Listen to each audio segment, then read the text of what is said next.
All right, yo. Yeah. Your microphone is unmuted but has no signal. Bad. My bad. Look at my hair. Whoa.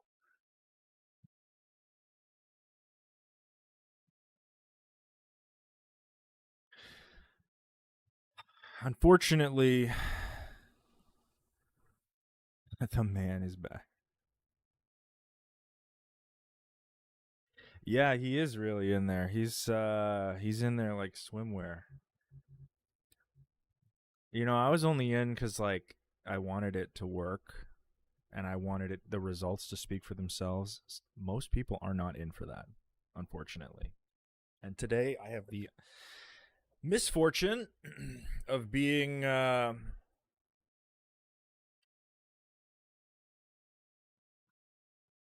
versed enough in the Scientology foolishness to react to some of the stuff. There's a lot of stuff. I do. This won't be the only time I do it though, because I have other plans. There's another stream idea I had with company. So soon it will be Ian and friends.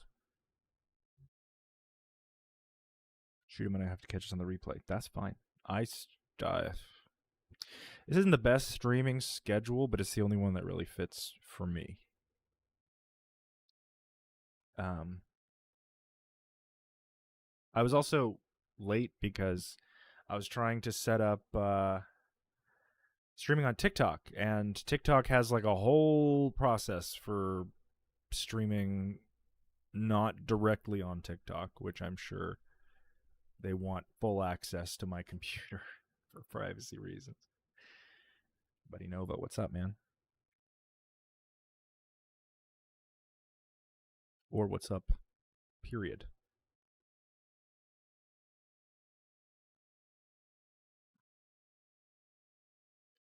Yeah, I'm trying to pull up. There's a few. I have some on my phone that I need to I'm gonna just put it in a Google Drive. Also, I was playing with my cat today and I got absolutely freaking sliced. Didn't even realize it happened. We trim his claws, but like sometimes you play and he'll like this guy's buff, okay? My cat has like deltoids. All right, he grabs your arm and he'll like pull it in, gently bite at first, but then those claws really rip it open.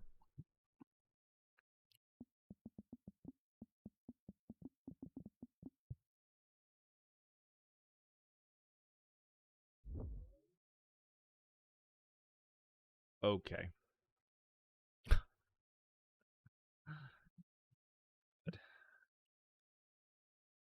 A lot of old stuff. Oh. So I did this thing a long time ago, which was reacting to Scientology TikToks. And they were weird. But recently, they have tried to make more. Okay. Let me see if I can.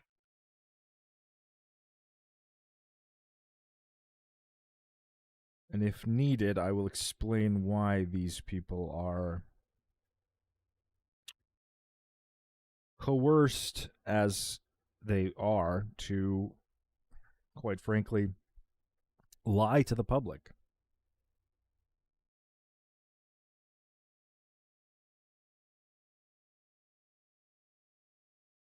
I mean, any video you see where it's like, this is my job. I work in the Church of Scientology. Anywhere, if they're on camera, there is like a very, very strict set of circumstances that require.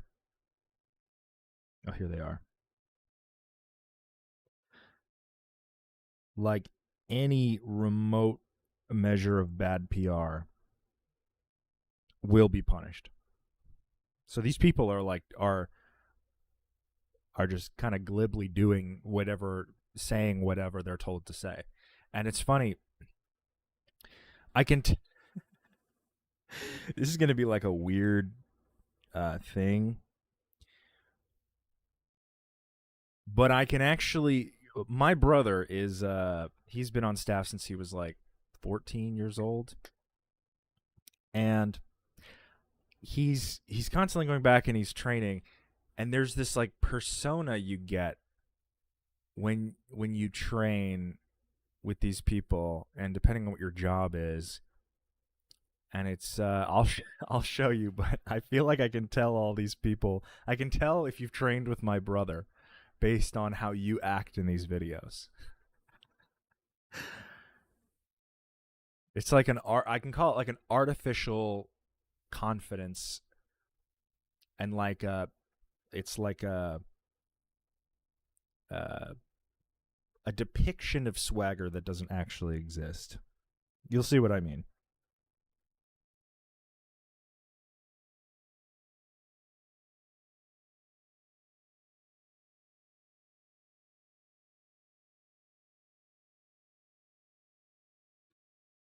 I guess they got a process. Ugh, we got some Elena Cardone stuff. Ugh, Elena Cardone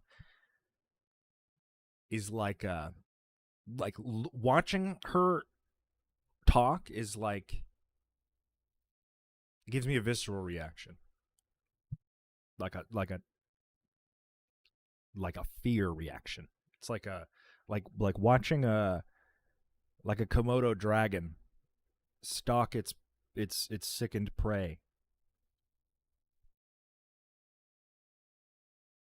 But she has like the permanent Mar-a-Lago face.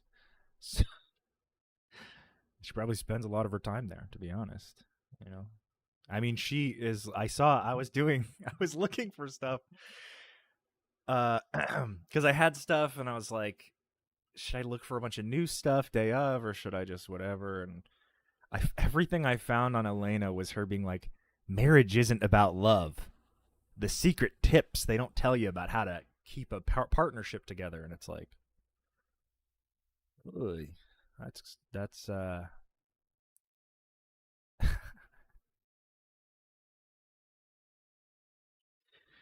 we can tell that you don't love, you don't feel love. We know. This isn't me. Ugh.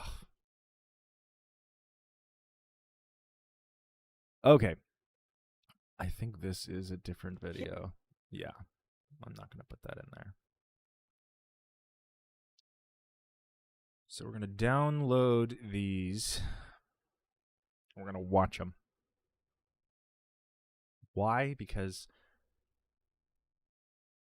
what's painful for the goose is entertaining to watch. Something tells me people might enjoy this a little more than me yapping in circles. I don't have a plan on what I'm gonna, what this is gonna turn into, and like I like answering. I guess I can answer whatever questions about Scientology, but it's like structure is hard to maintain, especially when you're like, it is a guess. Like marketing is guessing based on data. But I just choose not to make it like a deliberate marketing thing because I'm not like a demon for as much as attention and money as I can possibly gather. So I'm not going to do any of that. Okay. Right. Okay.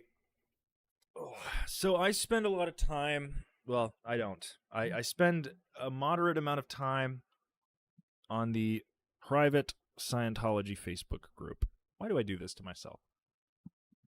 Because that's where the Scientologists say what's on their mind about the world in a way that, like, I find it more interesting to kind of see how Scientologists feel about what's going on in the world when they don't feel like they're being watched or moderated. So that's, I mean, I go in there and it's, unfortunately, it's a lot of uh, children being indoctrinated.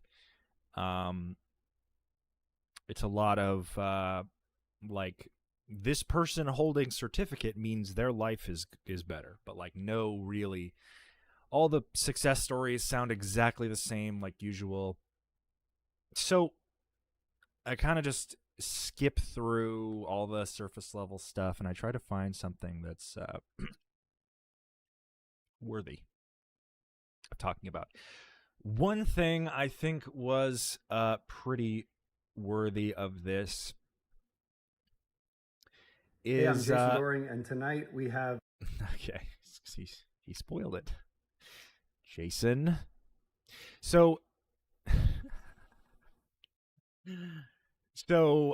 Along with my dad, Dr. Berg doing his whole Dianetics thing, they're trying to get other people, because Scientology is so unworkable in the real world. Like, outside of your head, Scientology does not work.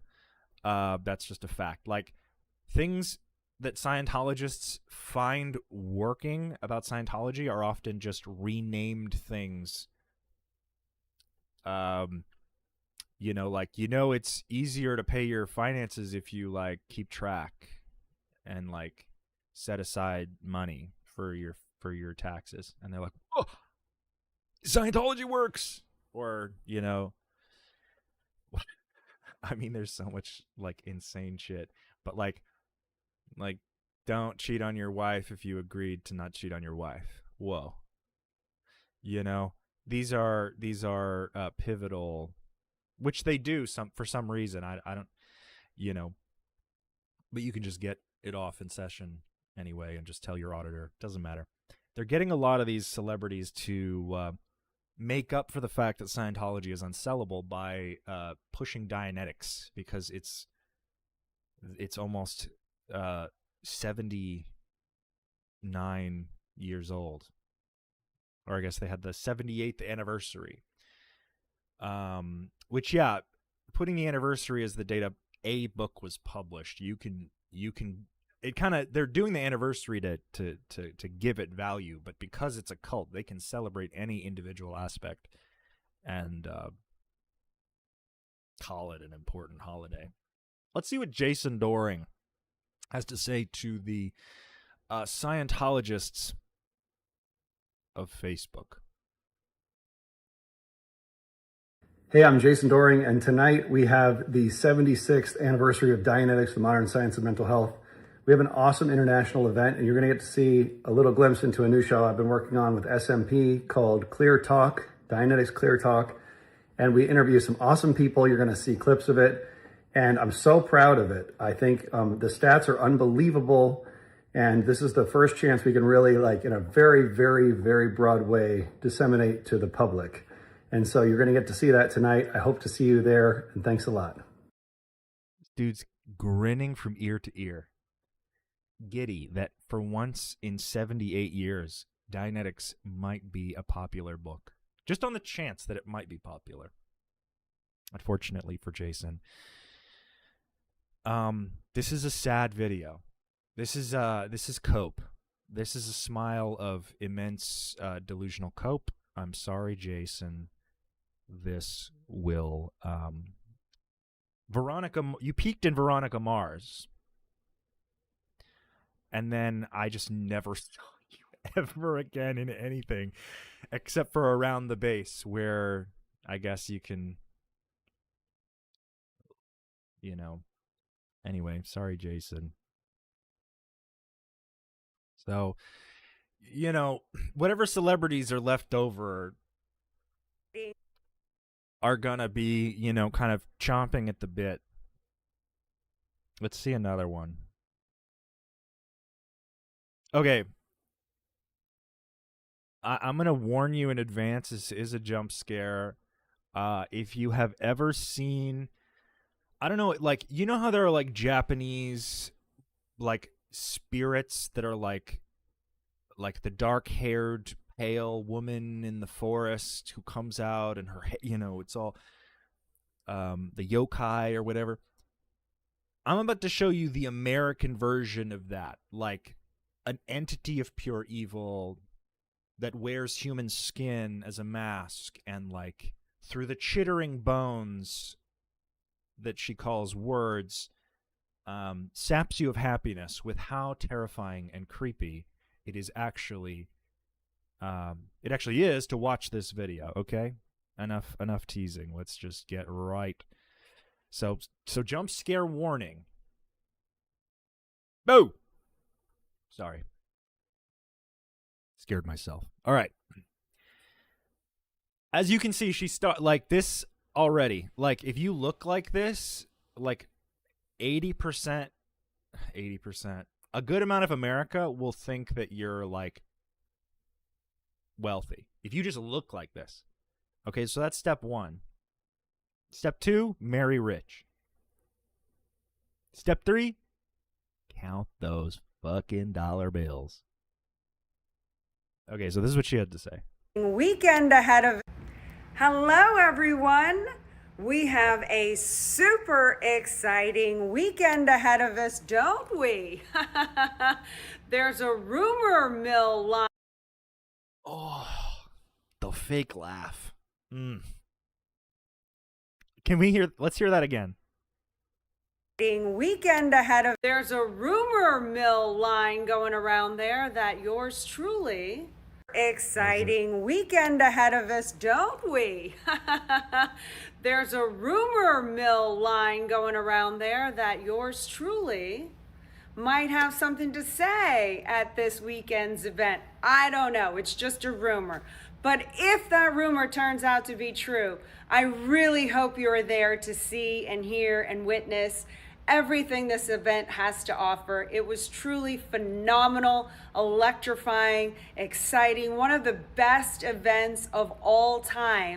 I'm sorry, I'm like wincing because like every time she like chops down those like enunciated words, I feel like she's barking at me. I feel like she's like trying to like bite me. It's like when a like horse gets a little bit too close. Sorry. That's my fault. That's on me. Sorry. I'm terrified of women who look like this. I love women. Terrified of bitches who look like this. And I wouldn't want to miss it if I was you. I would. Do I look genuine?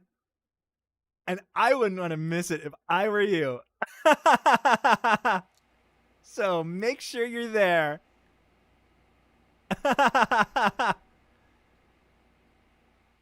Meanwhile, the Botox. Do you see the Botox here? Whew. Watch. Let's rewatch a section. Watch how there's absolutely zero expression. So this is either Botox or fake emotion. Let's see. Have something to say at this weekend's event. I don't know, it's just a rumor. But if that rumor turns out to be true, I really hope you're there to see and hear and witness everything this event has to offer. It was truly phenomenal, electrifying, exciting, one of the best events of. All right, so she's even raising her eyebrows and nothing's happening. And I can't listen to that. And I wouldn't want to miss it if I was you.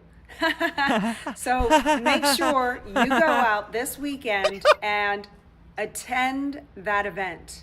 And make sure you go out this weekend and what am I doing? Who's this for? Attend the event.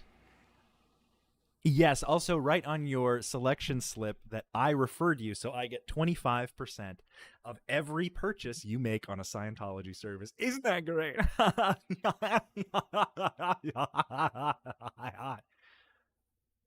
Aren't I happy? Don't I look so happy?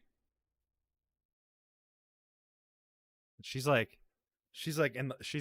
the light. She had to put extra foundation around her eyes so that the darkness was absent. But let me tell you, if I see a woman like this at the grocery store, I'm moving aisles. You're like, why are you be afraid of? You've never been around people like this if you're not terrified. I'm sorry.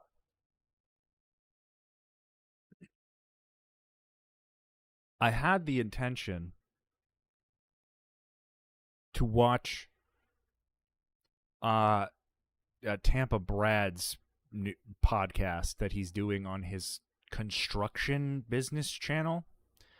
And not only are they like absurdly long and like the view count is almost non-existent, it's like I know what they're going to say and I know it's not going to be entertaining. It's going to be like it's going to be boring because not only is Tampa Brad not an interesting person, none of the people he really has on know why they're there, and all the Scientologists who are on there know that they're there specifically to seem successful and to like pretend to be super successful, and that they're not like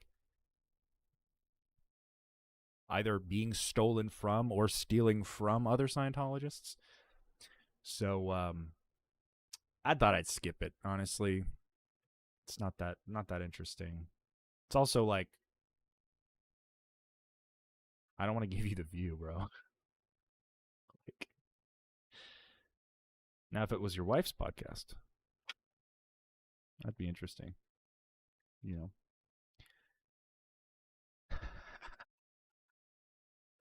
it's a deep cut there. Sort of, you had to be there kind of moment. Okay, so here's another Elena Cardone. This one, she's dressed like a mobster from 1945. This is one that Scientology Miami posted on TikTok, and this appears to be more just blatant shilling. So they're kind of like all the Scientology celebrities are just basically trying to sell Dianetics because that's the only thing they fucking got. That's their one trick pony. None of the policies explain why Scientology is so unworkable, and it's bewildering because their internal monologue tells them that they should be booming, and all these numbers that Scientology says are real about the expansion are not manifesting in reality. So what you do is you get like a thought leader, an opinion leader, or someone who looks successful in Scientology. You amp up their surface level value, and then you put them on camera and tell them the only way to be successful is X, Y, and Z. And they're lying. None of these people actually use this book on a daily basis. I don't think Elena Cardone has finished this book cover to cover. And if she has, it was because it was mandatory, and she has never touched it a day in her life. No one uses this book except people whose job it is to sell, because it's not just like antiquated. It's like it's insulting to intelligent people, this book. And there's no disclaimer that says if you support or read this book, you're also supporting that part in Dianetics where L. Ron Hubbard justifies pedophilia.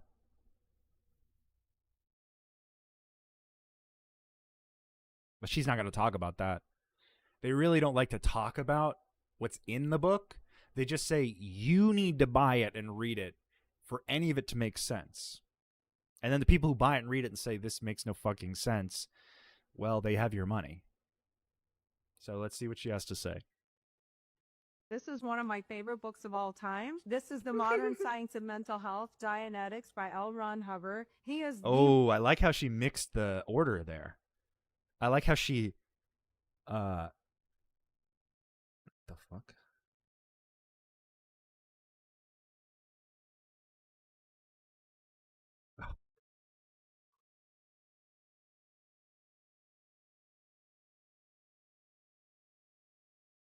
L. Ron Hubbard would have loved Vinted and Wayfair. I don't think anyone watching this is that chronically online, except for me. But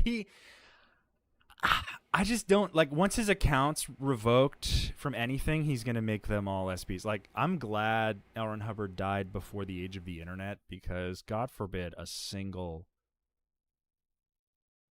one of his neurons fire in the direction of like writing policy that actually dictates what to do in an electronic world, which is what David Miscavige tries to do. Because, you know, like there's no, it works against, you know, the internet is a network of collective human minds. And now now the dead internet theory, that's being fucked over by AI. But anyway, like people are connected and people are talking about things. Scientology is rotten by people communicating about it, because once you're allowed to talk to each other about what's happening, you realize how many times people get scammed, how many lies they're being told, like how unorganized it is, how often people get ripped off, abused, shit that gets covered up, and then you're like, has all that been happening? It's like, yeah, but we're not allowed to talk about it because it's N theta. It's like, oh, well, that sounds like I'm being ripped off, and they're like, yeah. Speaking of scammers, we have we have Gal Capone here,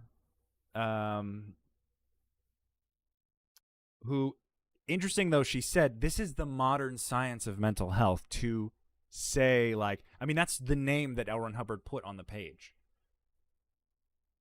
It's not an indication of where it should belong, but I guess that'd be a hard argument to convince her of.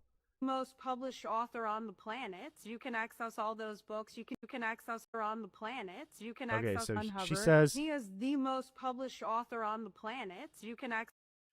Okay, so she says L. Ron Hubbard's the most published author on the planet, which I think, because he started publishing his Scientology magazines as his like published work. So he has claimed to have written 1,084 pieces of authored work, but they also include every like individual, like some include like bulk editions of like policies that have been published. So yeah, you just start publishing pages of your book as individual books, you're going to get that number up. That one was debunked pretty early on when I left, but the second highest has released entire books, 1,075 books. Ryoki Inoue, Brazilian author. He's not the best-selling author either, L. Ron Hubbard, because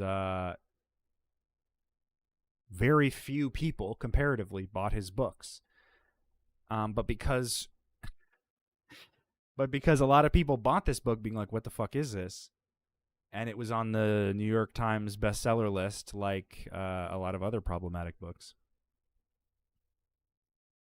It's almost not even worth, like, you see, I'm catching myself, like, defending, like, thinking I have to defend the world from Dianetics. But let me tell you, it has its own form of birth control built in. I'll just say that. He is the most published author on the planet. You can access all those books. You can either go to Scientology.org or... Immediately broke the cardinal sin, but I guess she's not like the smart one. She's just like, we'll get the MAGA chuds to follow if we can see her feet and face in the photo, and she has enough like 1983 porn star makeup to, entice them into buying his cult book. Or you can go to Amazon. This book was a game changer for myself, for Grant. I attribute all of our success, personally, professionally, and financially. How uninterested she looks. I got rid of trauma, and I had a lot of trauma, and I got rid of that charge, the mass that was controlling me like a my little mom puppet, does this and exact I didn't thing. even know. It's like this. She does this thing, and she's doing it now. She's using like all the pictures that they show you in Scientology when you do something called the Scientology CS1. It's the Case Supervision 1. It's basically book designed to indoctrinate. That's literally in the title.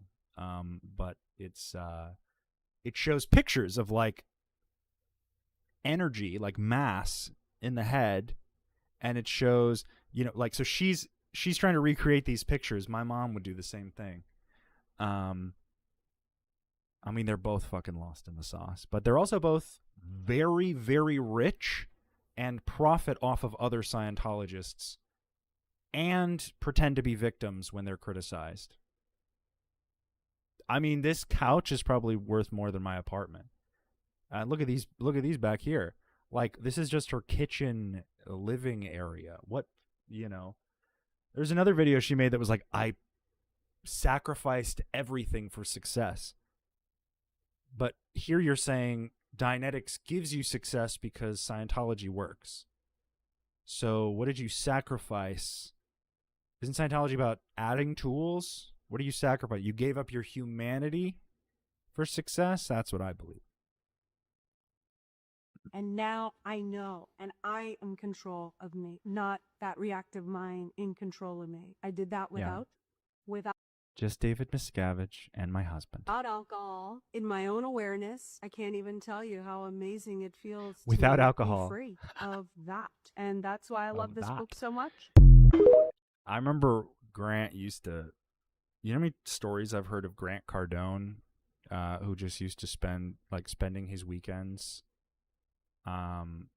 like doing blow and sleeping with prostitutes, which is honestly a lot cooler than what he does now, but I mean, just objectively speaking. So it's really one of those like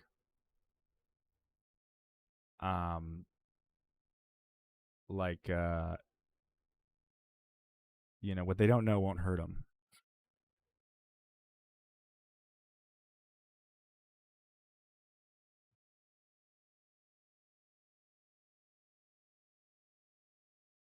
All right. Thankfully, we have a break from Elena. These are the aims of science. This guy is also claims to be the PES, the Public Executive Secretary of Scientology San Francisco, but he was nowhere to be found when I personally visited the org in San Francisco. She's in control of herself, definitely, for sure. She's in absolute control, and no one can take the control away from her. And actually, she's deciding to give Scientology all this money, and she gets, you know, she's in charge of all of these decisions, which is why she attributes every piece of her success to a book that she read once. I'm sorry, if Dianetics worked, a lot more people would have read it. That doesn't seem to be crazy until you're in the mind of someone who has been conditioned to believe that L. Ron Hubbard is the source of all important information since they were born. Like, they were conditioned. This guy I'm about to show you has been probably was born and raised in Scientology and has been conditioned from childhood to not see people as human beings, but see them as obstacles to Scientology's freedom. He is a Sea Org member working in San Francisco, which means San Francisco does not have enough staff members, meaning they don't actually do any, like, it's all just this means this, but like the fact that he's doing this at all means that no one is entering Scientology buildings. But to Scientologists, that doesn't mean that Scientology doesn't work. It just means that the big evil insert large broad generalization of type of person here is the one who's actually, you know, doing all the conspiratorial, you know, stuff that makes their obsessive paranoia valid. So let's take a look here. There's been a renewed effort by the Church of Scientology to promote on TikTok, because when I came out and said that my dad was, or that Eric Berg was a Scientologist on TikTok, it got 7 million views. I'm not saying this is the exact reason why, but I did leave a dent Unfortunately for Scientology, uh, they do not they do not have a sense of humor. So TikTok is not the place they're going to survive. But let's take a look here at some of their efforts. So this guy is about to read what are called the aims of Scientology. This is a list of things that L. Ron Hubbard wrote that are based on no additional connected policies enforcing it. This is like if L. Ron Hubbard was like, we need to not look like we're a cult and look more like a religion. What if we put a list on the wall of things we believe? And it was just kittens and rainbows and world peace and ending hunger and war and famine. You're about to hear these, but like none of these are connected to real world actions or accountability. Like you can't tie. These are just the aims Scientology will attain once and if they ever become, more powerful or whatever. Like there's no actual, like, these people don't give a shit. But here, let's just listen. These are the aims of Scientology. Let's a hear it. civilization without insanity, without criminals, and without war. All right, first lie. Most, if not all, of Scientologists voted for Donald Trump, a criminal pedophile who has corrupted our entire government, okay? And started wars. Several. He dropped a bomb on an Iranian school that killed over 140 little girls. But Scientology, they don't have to worry about taking accountability for all of the money that they gave Trump and his supporters. And, well, the Scientologists who are actually friends with Donald Trump, like Trish Duggan and Grant Cardone and Jim Bridgeforth. Okay, so that's already the first lie, okay? So because you're not doing anything about this, you just think that everyone who isn't a Scientologist is insane, and once everyone becomes a Scientologist, we won't be insane anymore. So that's not really a solution. So what have we got next? Where the able can prosper and honest beings can have rights. And where Okay, so okay. These are the aims of Let's just hear Scientology. it. A civilization without insanity, without criminals, and without war. Where the able can prosper and honest beings can have rights, and where man is free to rise to greater heights, are the aims of Scientology. There's a key word there. He said able. Okay. Scientology is a very ableist group in how they're structured, and they don't really have a way to cope around that because they both believe only able people can become more able, but they also believe that they have solutions for illness and ailments, both psychological and physical. But they also don't believe that the insane can be treated. But they also want to abolish the mental health apparatus in the world, all of the fields of mental health, because they think Scientology can treat mental illness and that everyone should just pay for Scientology. So this guy is making this face not because he's content, but because he is so numb behind the eyes of having to repeat the same fucking shit every single solitary day or week or whatever he does. Like this guy is the one that you sent. This is like the archetype of like the ideal level of brainwashed in Scientology. And they really hate that B word. They really hate the brainwash because it makes them feel very insecure and it makes them feel angry because they lack self-awareness.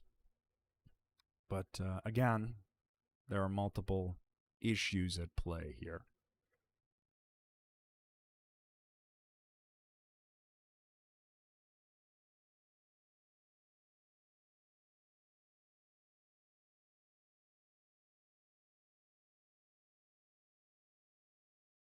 Okay. Let's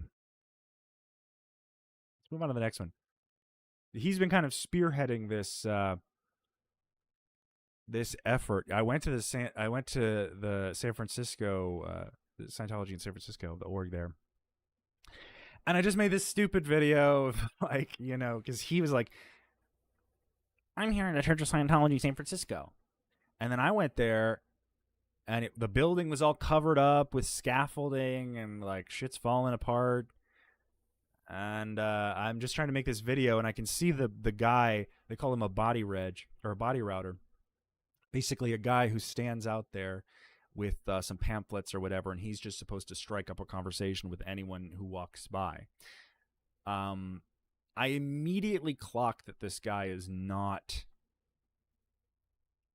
an old head. This guy is like, he's been there for like 2 years max, and has like, he doesn't know shit about anything.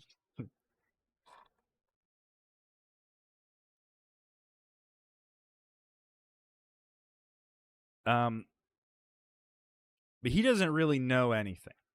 What was I gonna say?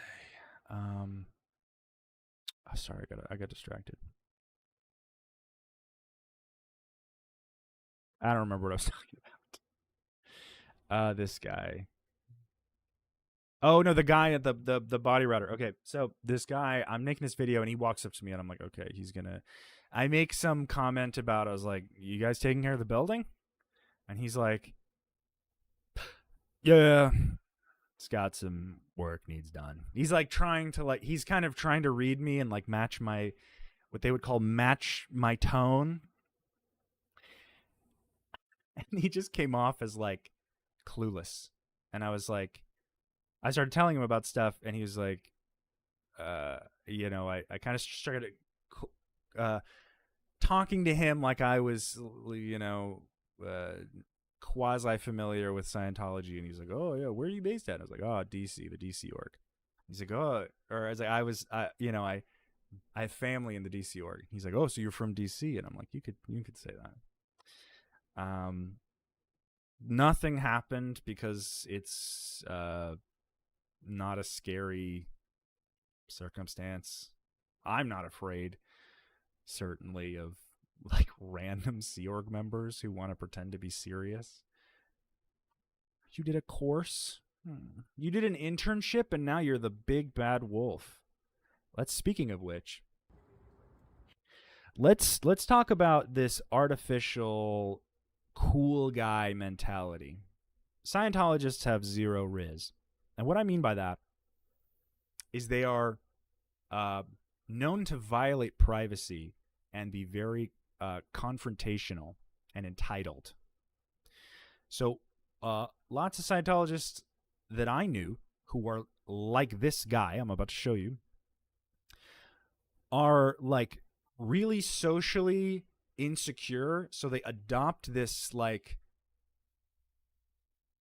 this cool guy thing. I knew 15 dudes at Flag when I was training who acted exactly like this. My brother, unfortunately, being one of them.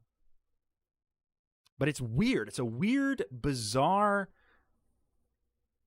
like, I don't know what the correlation for me has, like, just seems to be insecurity, because, like, why would you all be exactly the same?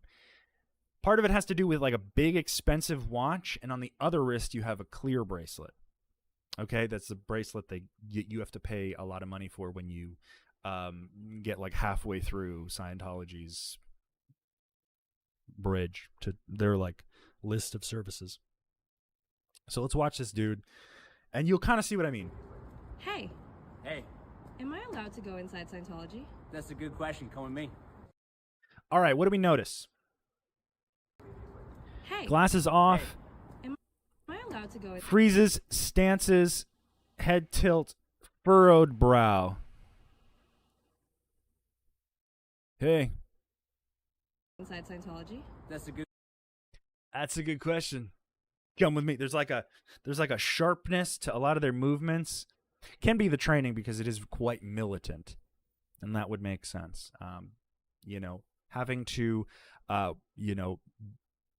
wake up very early and stand at parade rest in a line in a mess hall with all the other Sea Org members, and do like reports. And if I did something wrong or if someone thought I was bad, I'd get sent to this. I'd have to be locked in a room with this guy who just screams my fucking head off. It's really, I think those kinds of people are made from this, Like, this guy probably doesn't give a fuck about the people that he works with, but he gets a lot of attention from probably like Scientologists from, they like to watch each other's videos and watch each other's stuff, like this own little internal world. So he's probably getting a lot of praise elsewhere. There was this other guy who used to do that a long time ago. There was actually these two guys who made these, they would make what they were like, enthusiastic videos for this competition they have called the birthday game. And they made this video that was like a rap, and it was like so catchy that they kind of became like low tier celebrities in Scientology. This is trying to be like a small version of that. Scientology is so active on TikTok, it's crazy. They paid for ads on the speed runs. I tell you, I liked one of the videos, and then all of a sudden I'm hit with their accounts from all over the US. Same thing happened to me. I wasn't actually served their content. People had to tag me in their content. A lot of times I find people who are Scientologists, not because I saw them and was like, this guy sounds like a Scientologist, but it's because like someone warned me about this person, and then I go and find out that person actually like preemptively blocked me. Like Tiffany McGee with the Tiffany plates, like she's the same. She blocked me before I had even heard who she was, and that made it very easy to find her. Osborne family. Interesting, because Stephen Miller plans to put people who are on disability into institutions. No more disability checks. Would Scientology agree? Absolutely. Because all that's left are people. I mean, I think it's like, here's the thing. They don't care about like insane people or what they consider to be insane people getting better. If you can't afford Scientology, you're crazy. You're insane. You're incapable. You're broken. And if you can't go into extreme debt and give it to Scientology anyway just to throw your hat in the game, then you're also just as useless. The main policy that Scientology uses is called KSW, Keeping Scientology Working. And I know they like to argue that this is a cute little line, but L. Ron Hubbard exclusively and specifically says, we would rather have you dead than incapable. Word for word. And I have the policy, and I would bring it up. And I have. But it's like I'd bring it up again. Oh my God. But yeah, it's like the outside world is like, for them, is all degraded and dark. So like, they're not going to lose sleep over this. Also, there's cognitive dissonance, which adds a flavor of insanity to everything Scientology does, because Scientologists can use, like, Trump, like, a lot of Scientologists, when he was first running or when he was first in office, thought that he was like the one who was going to get Scientology like the respect that it needed. And then like they start giving tens and hundreds of millions of dollars, probably tens, I don't know the specific number, but there's definitely, I mean,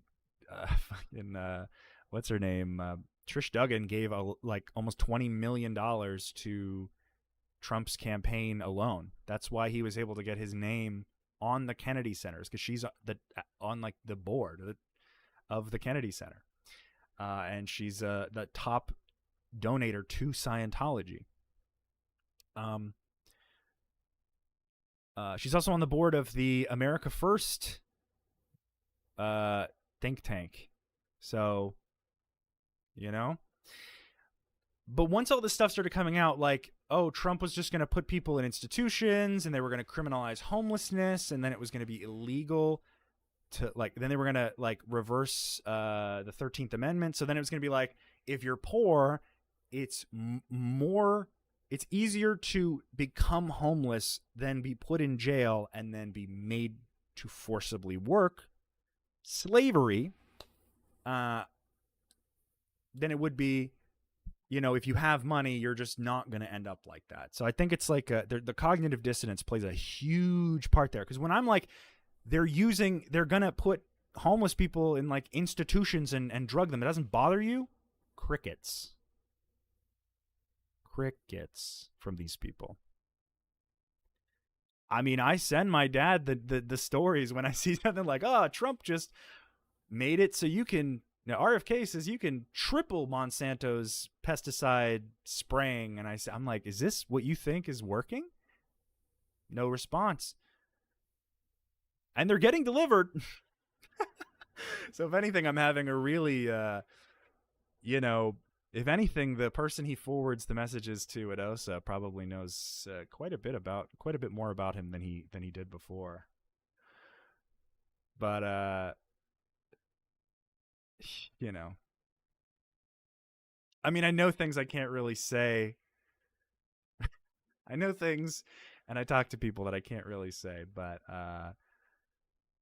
it's very difficult to get these people to see like that they're the butt of the joke, especially when they believe that they're like, Scientologists believe genuinely that once they show their value, that the person who's being, a person who's receiving the help is going to see the value tied to Scientology. In reality, let's say Trump is like, Trump's got fucking dementia at this point. So, someone like Stephen Miller would see these Scientologists hanging around and they're like, he's like, okay, good. What resources do you have that we can use? And they'll just give it to him because they think it's safe pointing. They think it's like for Scientology, but they're never actually they don't realize how little they're actually going to get in return. Like, they don't care about, nobody cares about Scientology except for the people who've never heard of it. So it's kind of like, they attached themselves to the right wing because they're already in an authoritarian, fascistic system. But people on the right who have heard about Scientology and have their own supreme, fascist, authoritarian, genocidal project going on, they're like, well, we don't give a fuck about your guy because we have our own thing, but thanks for all of your help and money. It's going to be like that. And unfortunately, I don't think they're going to really be able to reconcile or even see that.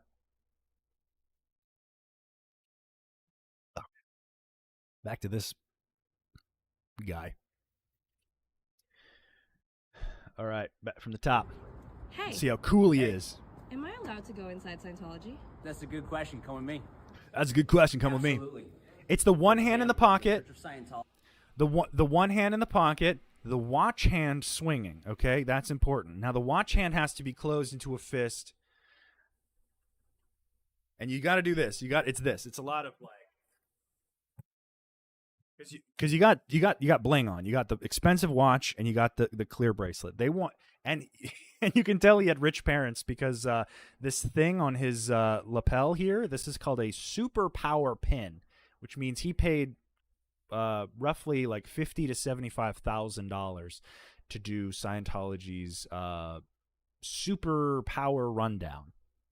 That's what this little triangle in the circle means. It means this guy's mommy and daddy have bread, which is why he's probably able to be on staff full time and not need another job because mommy and daddy pay for it. I've been there. I mean, you're probably broke, depending on your parents' values, but you're getting your shit paid for, and you're probably bunking with like 5 or 6 other staff members, but He looks like one of the all-boy choir extras from Glee. Completely unhinged show, but kind of growing on me a little bit. Just a little. Just a little.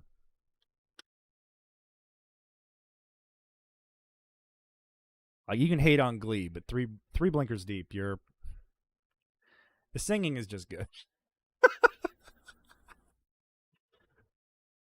In Minnesota is hosting an event called Whoa. Why. My encoder gets all fucked up. Sorry about VLC. It's being a dick. The Church of Scientology in Minnesota is hosting an event called Why Mental Health Matters. It's being put on by Repair of the Black See this like Family, sway an he's got? organization run by Sister Naira Muhammad. Anybody is welcome to attend that event. Like it's this medium hand. His hands are not allowed to drop below his So if waist you care about advancing, unless he's walking. individual, This is empowering how my families, brother. you This is care like about people's mental obviously my brother health, looks you're a different from this guy, but firefighter, this guy police probably officer, idealizes student, my brother. citizen, you are a Probably saw him member at of the Flag and generation, thought he you are was like welcome to so attend this cool. event, and I look forward to seeing He's you wearing there. that pen right in the Sister right Sandra, in what do you the. have to say about that? He's wearing the pen here. This tie zips. There's a zipper in the back of the tie, by the way. Nothing about this is expensive. This is we usually have to buy our own white shirts and pants too, because what they have either doesn't ever fit or is ripped or cheap, or when you order new uniforms, they almost never arrive. Most of my staff uniform, because I refused to wear the vest for a while because it was cringe, 90% of that was just my fit. All right, I put on their tie, but like I had my own blazer, I had my own pants, my own shoes, my own white shirt, also because I'm a big boy, so I needed to buy, I had to buy my own stuff. Guess 42 long is illegal. It's not a standard size. It's some kind of freak size for freak people from Jotunheim. Yeah, and then on the way. Damn, look at that to elevator. The repair of the Black Family. They're coming to the Twin Cities. Wait, whoa, whoa, whoa, whoa, whoa, whoa, whoa, whoa, whoa, whoa, whoa, whoa, whoa. What did she say? Yeah, and then on the way to the repair of the Black Family, they're coming to the Twin Cities, y'all. They're coming to the Twin Cities. We are looking so forward to this event. My name is Sister Sandra Muhammad. And to have Repair of the Black Family coming to help with all of the causes of suppression here in Minnesota, it is definitely needed. Oh, okay. So this is a tough one. This poor woman. Scientology uses the Nation of Islam as as like the I'm not racist, I have a black friend. That's literally the entire relationship. Louis Farrakhan has found himself under David Miscavige's spell and believes that L. Ron Hubbard's Dianetics and Scientology is the way to get checks notes on what the Nation of Islam's goals are. All that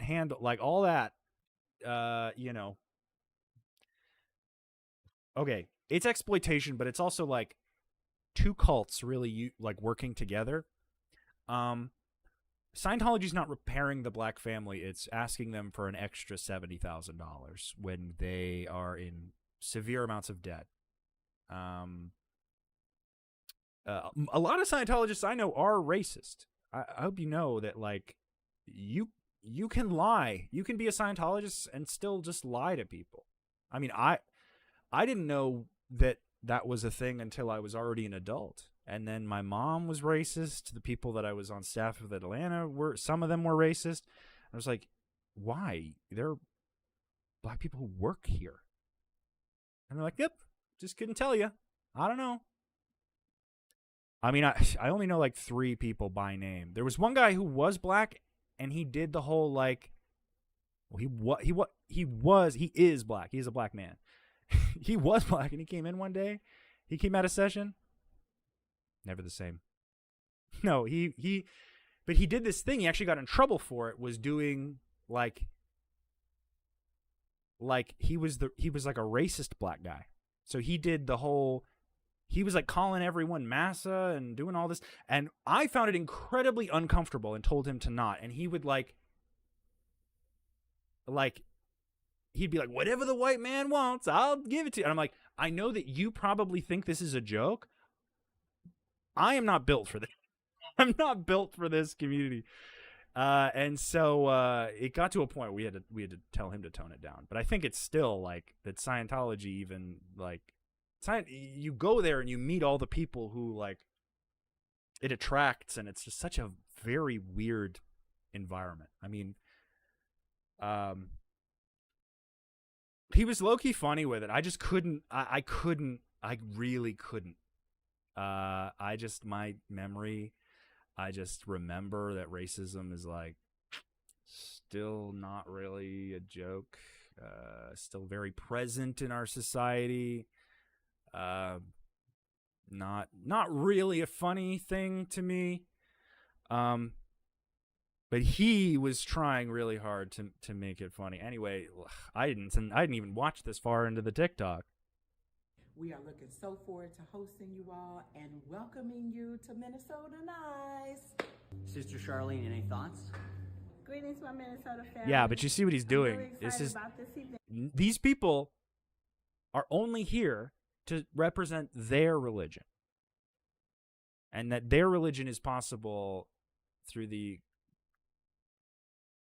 But like, there are very few black people in Scientology, and the ones that are there are like weird. So she's not here as a Scientologist. She's here as a sister in the Nation of Islam. Okay, so that's a very clear distinction here. But this guy, Brohim McGee over here, Sister he's just happy that a person of color is available and willing to be on camera on behalf of the cult of Scientology, because then it looks less racist. This is literally like, take it away. Charlene, any thoughts? Greetings, my Minnesota family. I'm really excited about this event. Come down and hear Sister Naira and her message so that we can start to change. Yeah, and she's nervous. She thinks that this is like an inspiring thing. Look forward to seeing you. Yeah. That's sick that they would just take advantage of just some hopeful people like that. I mean, it's hard because, like,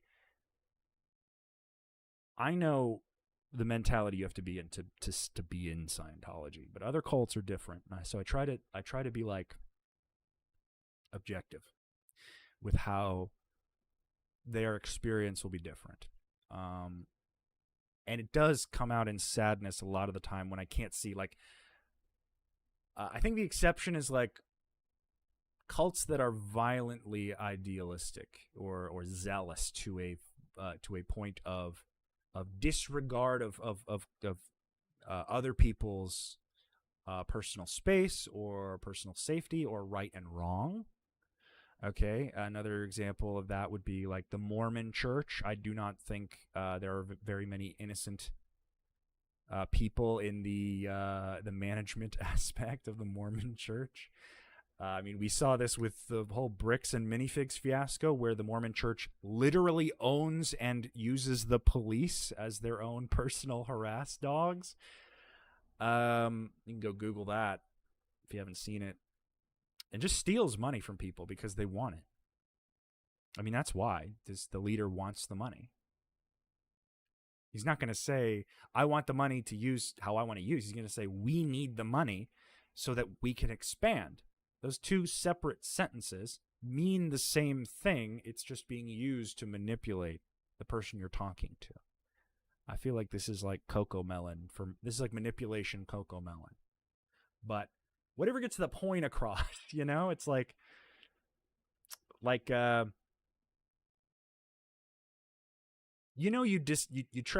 talking to someone you don't like, And in the back of your head, you're like, I can get through this. And I can move on and I can have like whatever conversation. You know, some people don't talk to people they don't like. That's fine. But like,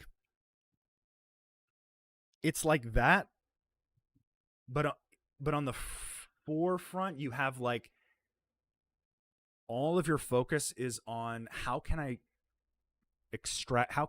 make this person spend money on Scientology?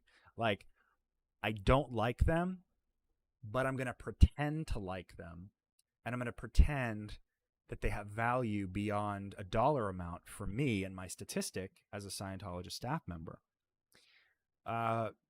You know, and beyond that, it's just going to be, you know, because she's going to then come back to him and be like, hey, wasn't that great? And he's going to be like, yeah, that was great. Anyway, I got to go. And like just completely blow her off. Happens all the time. All the time. Like if you think you have friends in Scientology and you're not a Scientologist, you don't really have friends.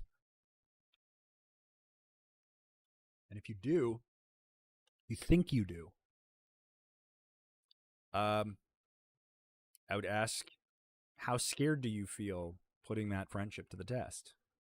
How scared would you feel flexing or testing the boundaries of that supposed friendship? And then they're like, what do you mean? It's like, ask your friend if they would still be your friend if you left Scientology for amicable reasons. And you weren't going to spread, well, and they'll say, oh, of course. Oh, yeah, sure. And then every time you speak to that friend, what are they going to say? Oh, I've been on course. I've been doing auditing. Whether they have or haven't, that person, that friend is going to go tell their parent or their staff member or their org that that's what you said. And they're going to say, okay, so now you are his person. You're his handler. Okay, I've seen this in real life. I have been almost made to be one of these handlers, but I refused several times.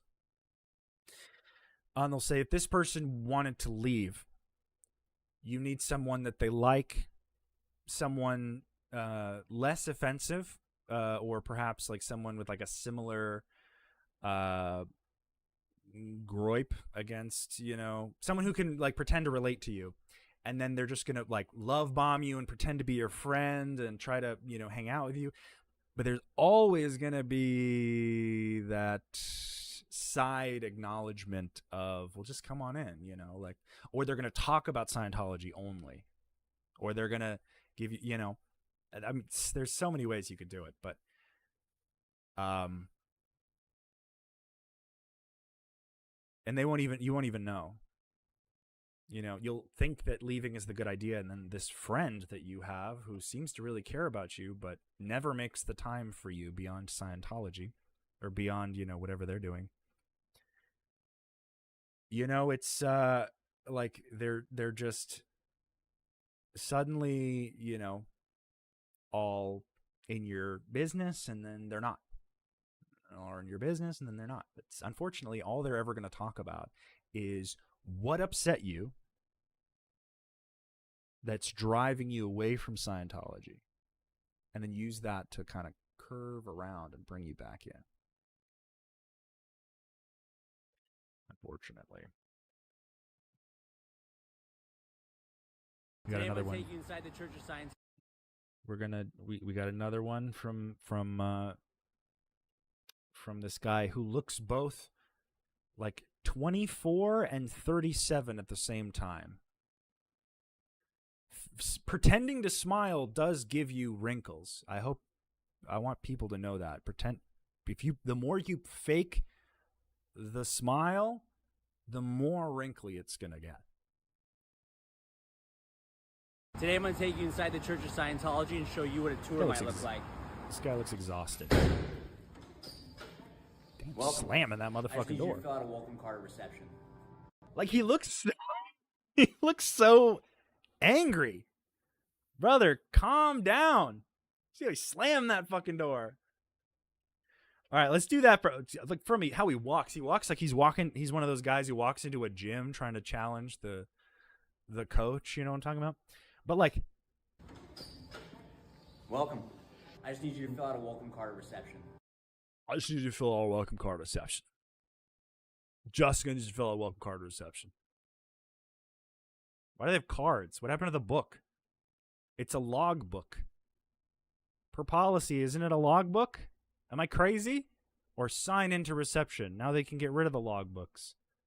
Good for you. I don't know why that's a detail I care about.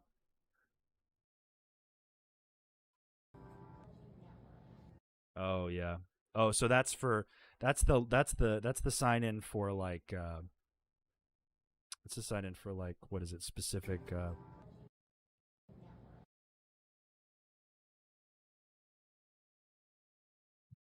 How did you Oh, so this is like a social media survey. I see. So they, instead of the logbook, they are so desperate to know why Scientology doesn't work. If you've seen any piece of Scientology media, they want your survey. They're obsessed with surveys and allergic to the data that surveys provide. They're like, we just need to keep doing surveys until one of them gives us good data, because all of our information is terrible. This is for your self-guided tour. Feel free to stay and watch as much as you'd like on our Scientology TV network. Find out about L. Ron Hubbard. Where can you find a Church of Scientology? Find out about Scientology's beliefs and practices. What's the reactive mind? What's that? Oh, what is the reactive mind? Isn't that thing that Dr. Berg was talking about when he was saying, hold on a second. What is that? Reactive mind. What does that mean?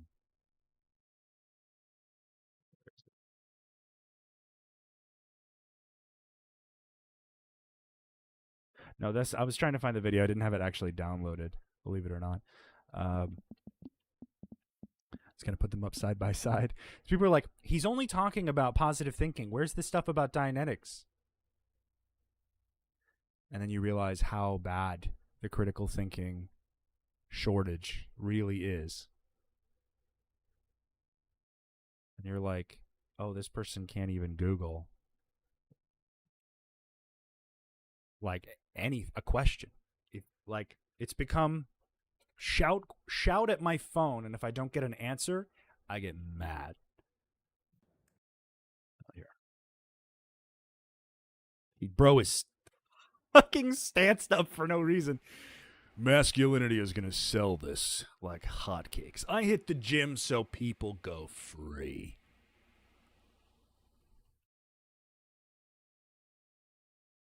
Scientology's got a sauna? Scientology's got a sauna. Scientology? Okay, this is also a lie. 9,000 churches, missions, and groups span 165 nations. That is false. By Scientology's own numbers, this is an antiquated number. They'll even tell you that there are millions of active Scientologists all over the world, which is another thing I was even surprised to learn was false.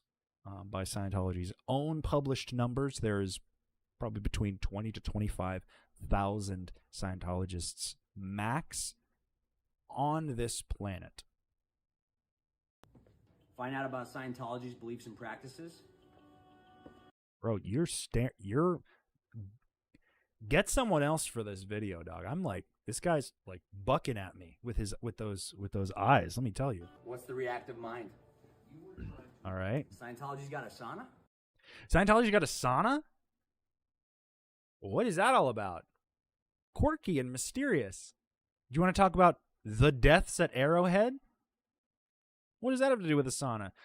Well, Scientology believes that you can sweat out all drugs and chemicals by sitting in a sauna for 5 hours a day and taking absurd amounts of niacin and other vitamins and pumping you full of oils. You will get sick, you will get diarrhea, and it will be the worst, like, however many months you're in there of your life.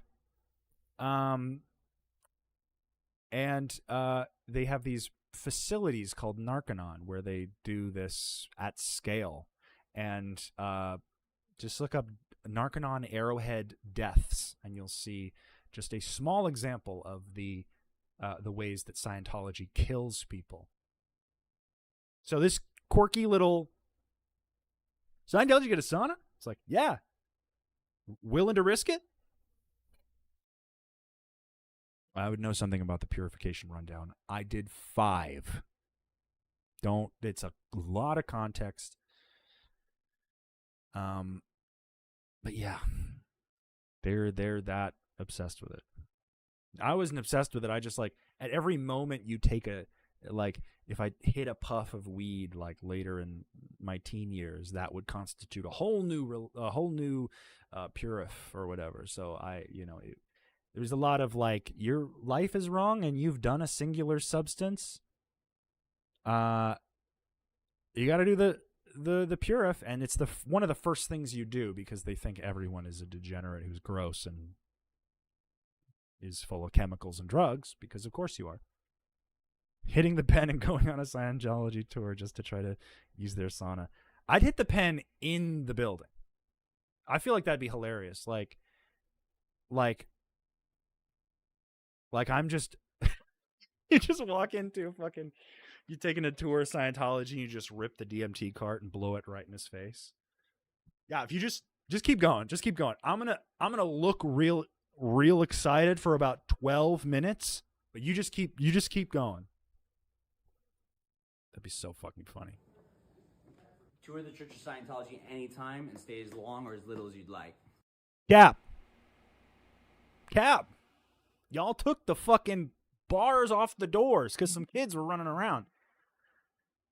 If you're a Scientologist, there's already a chance you're seeing kids run around those damn buildings. Because let me tell you, you're not watching your kids if you're on staff in Scientology.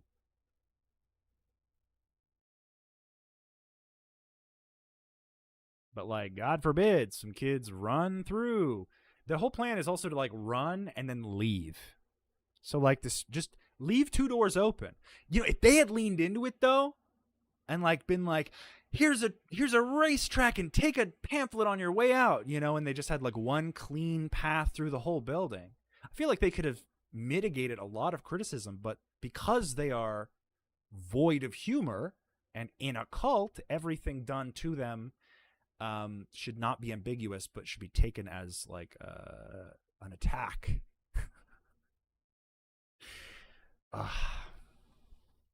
So crazy. What else we got? Ooh, okay, so we have a shift from bro to a lady.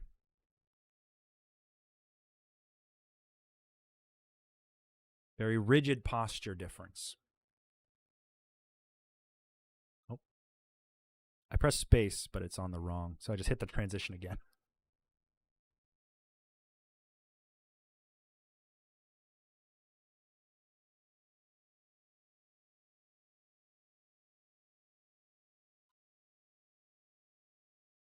Interesting. How do you get started in Scientology? Let's check it out.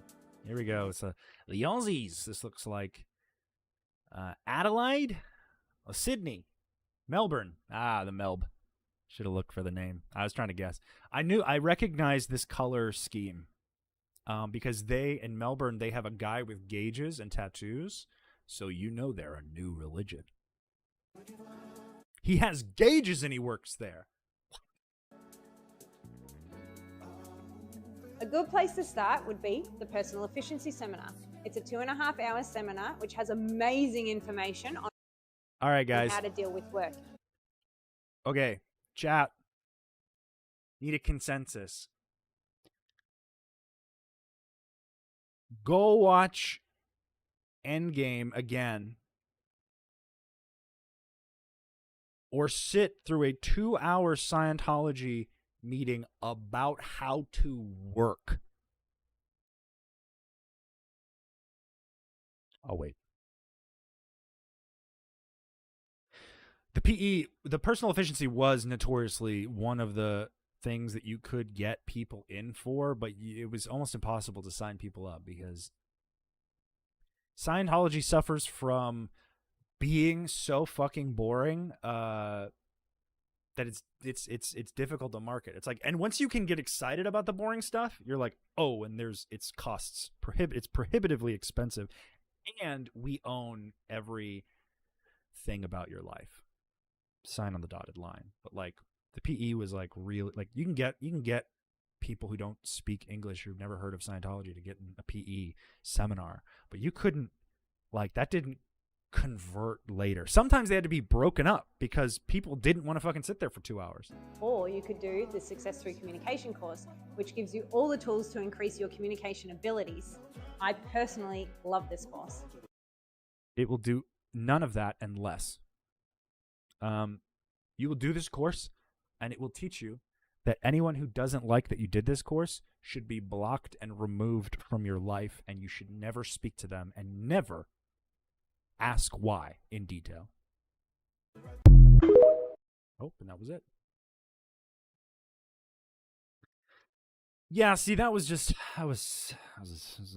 so bad. Hey guys, We have a Purif Tech.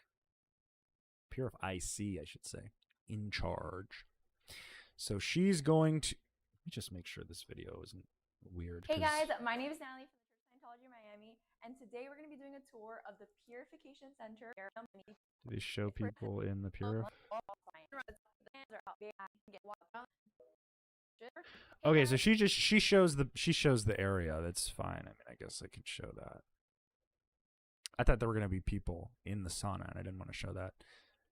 They be doing shit like that, but they'll make you. It'll be like fake. They'll like spray you. You'll be in a completely off sauna. It'll be a full photo op. If you see a picture, like if Scientology publishes a picture where there's like a full sauna or a sauna full of people doing this rundown, it's for photo op purposes. I remember they couldn't even take pictures of us when we were studying. They had to like wait until at Flag, they have these huge course rooms, and we're from all over the world studying in the same room. So it's like small chunks of people, but all in the same room. It's a lot of people. It wasn't enough for them to just film us actually trying to learn this. They had to clear the entire floor and set up the whole professional film equipment and everything, make sure everything's polished and perfect, and do this statuesque pan. We pretended to read because it was so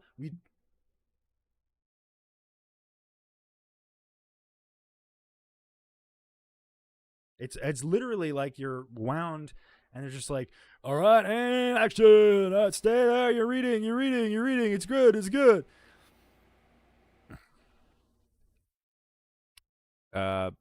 It's all fake.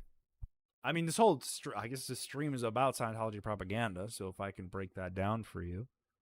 My name is Natalie from the Church of Scientology Miami, and today we're going to be doing a tour of the Purification Center, which is a place where we help people detox their bodies.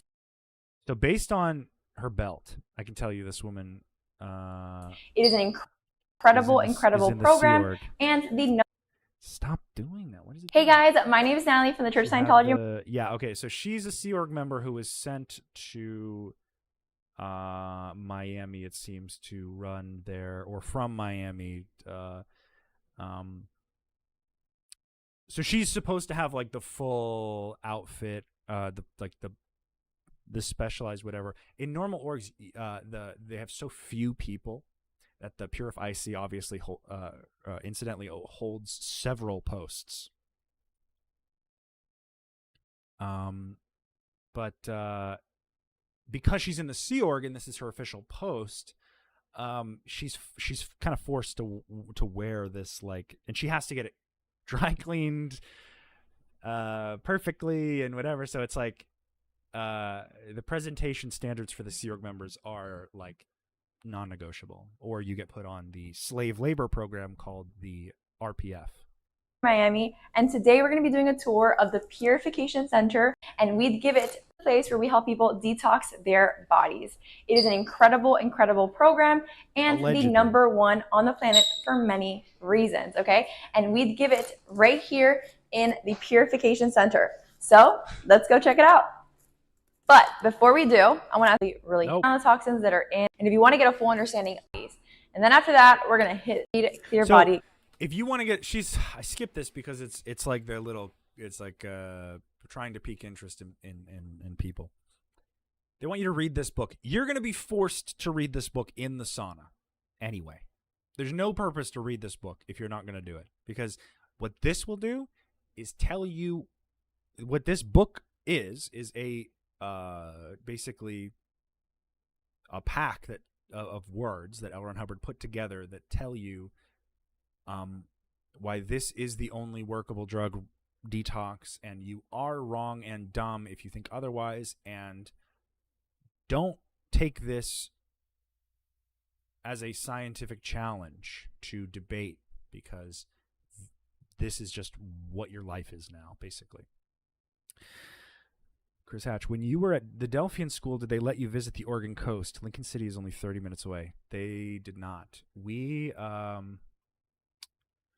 I was only there. My brother and sister went to Delphi for a few years.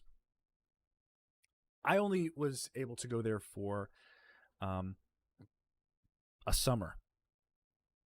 And, my parents were not good at keeping me in school for some reason. I mean, they were completely unwilling to seek additional resources for my learning disability, as well as whatever special needs that I had as a child.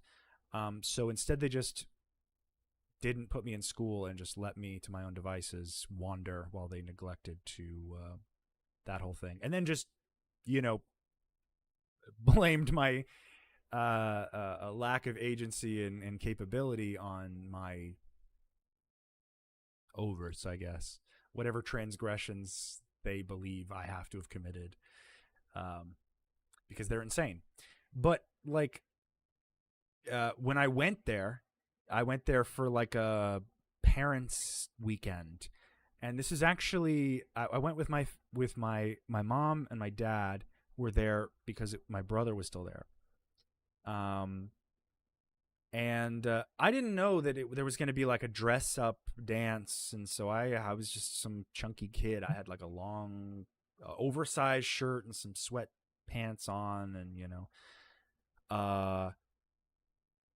and weirdly enough, Bella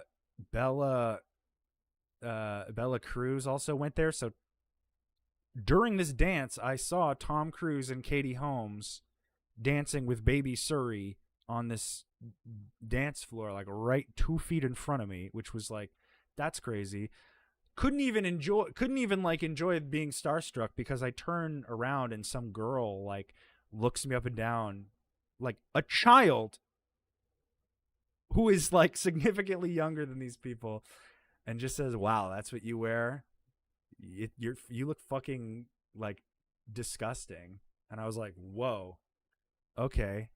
And that ruined my night. And I went and I cried somewhere for like an hour, and then some nice girl came and like calmed me down. But like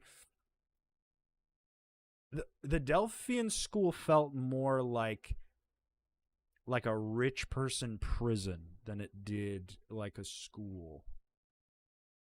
I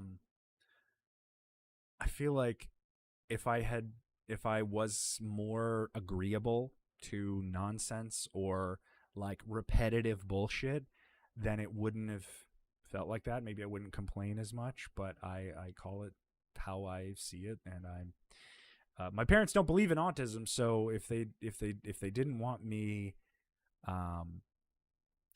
they should have taught me what I should consider it to be, because Scientologists, people are either broken or not. But like, I was kept out of school because I couldn't like get along with people, and I didn't know what was going on. And then I realized my mom couldn't put me in public school because I wasn't vaccinated.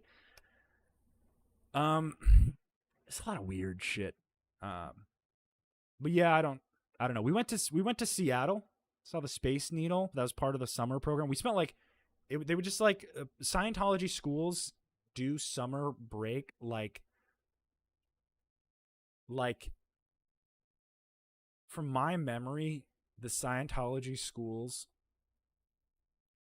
which don't have teachers, by the way, so it wasn't like I was learning. It's like you go there to do workbooks.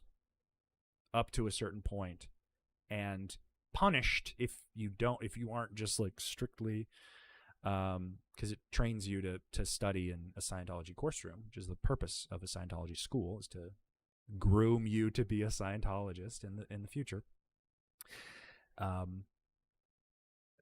Like, it was just like the same, but sometimes at the end of the day we would go bowling, and sometimes at the end of the day we would go to a public pool for like an hour, which was all right. I mean, going to the pool as a kid wasn't bad. And if I didn't go with the school, then I needed a pass. And I was like, what the fuck is this? Oh, I remember when you can go to a public pool. I remember 2 public pools that I went to as a child. And it was always like, you get up to like the gate and you can't see the pool for shit, but you hear the screams and you smell the chlorine and it's hot as fuck and you're waiting to kick those flip-flops off. You do have to go into the gross dressing room where it smells like sweat and there's a bunch of old people with towels around. But if you make it past, is there a decent bowling alley in Sheridan? I don't know. I think we went to like a water park because they had all the stuff there. They had like the horseback riding, which I did once. I was pretty lame. I wanted to do that more. They did archery, which I only did once. Like, it's like you can taste a little bit of everything, but it's like not really a fulfilling experience. You don't really learn anything. You just kind of get put on an extended tour. We did go to I remember Chesapeake Academy, which used to be called Chesapeake Ability School. But Chesapeake Academy was the one I went to when I was a child. This was a school next door to the Vulcan Cement Processing Facility. Lot, I should say, because this was like dozens of acres of cement piles and processing. In a small, rinky-dink 2-story building. And there was a local bowling alley and a local pool, I think Fairfax, Virginia.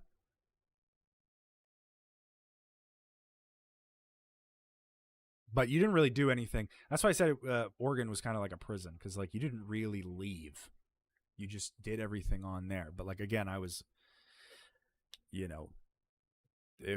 my childhood was very annoying because I was constantly like left alone to my own devices, and when I did something wrong, they made the biggest fucking deal about how I did something wrong. And I'm like, well, maybe if you had fucking given me something to do, I wouldn't be so distracted from the neglect.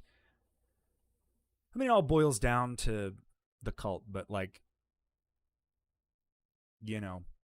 those who are hurt the worst by Scientology will never even realize, because they eventually they would just give themselves up. They just, and when you start that early, I mean, my brother can't think of a single thing to do with his life besides Scientology and maybe photography. But if it's not for Scientology, then what purpose does he have doing it? Couldn't just be for himself. That would be tremendously selfish to just do something because he felt it made him happy. He has to assign it to this thing that is attached to his entire identity and his family's entire social structure. You see, like, he's not going to think about that or have any self-awareness of like, could I be wrong? But if I bring it up, we're not even going to have the conversation.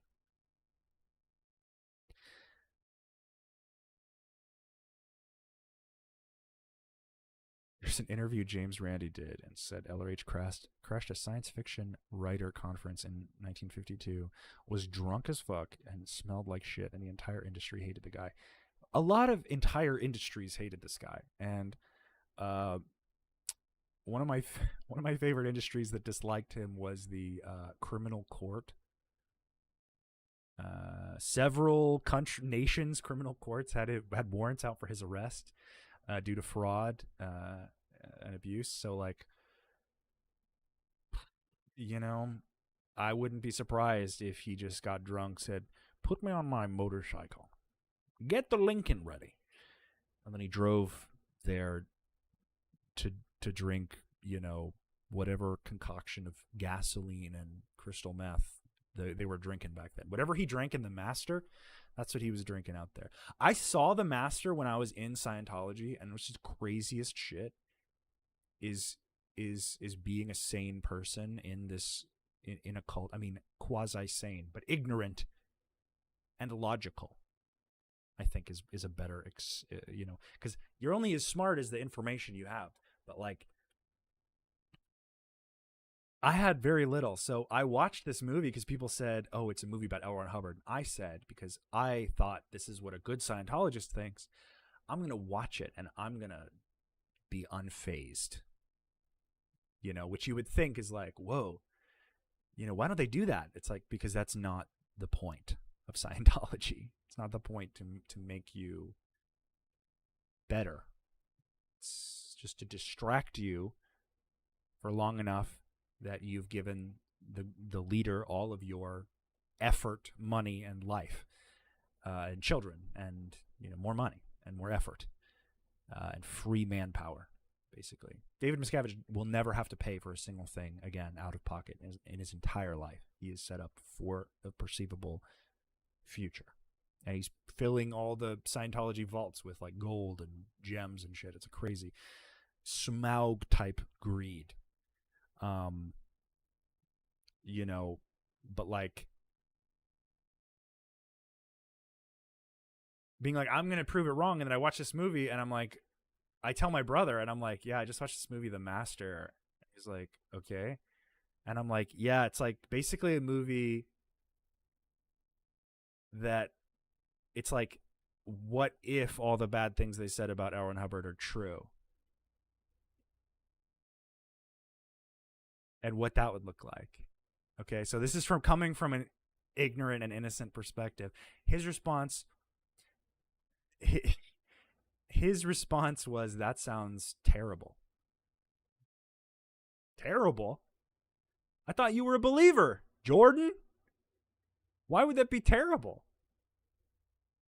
Don't you have your TRs in? Like, aren't you supposed to be like some kind of like, intellectually immune superpower? Why does every single piece of critical information bring you to your fucking knees? Maybe it's because it's bullshit and you are in a state of stress, psychosis, like I was. And once you close your eye, once you leave and you stop, the moment you stop, if only he knew, like the moment you stop playing the part, like making up all the Scientology stuff in your head, like withhold phenomena, etc. Once you stop, you let it go, it just disappears. Like it was never even there. You're no longer, like, you can make yourself feel sick, but like stress also makes you sick. Anyway, let's say Miscavige dies of a heart attack. What's the line of succession?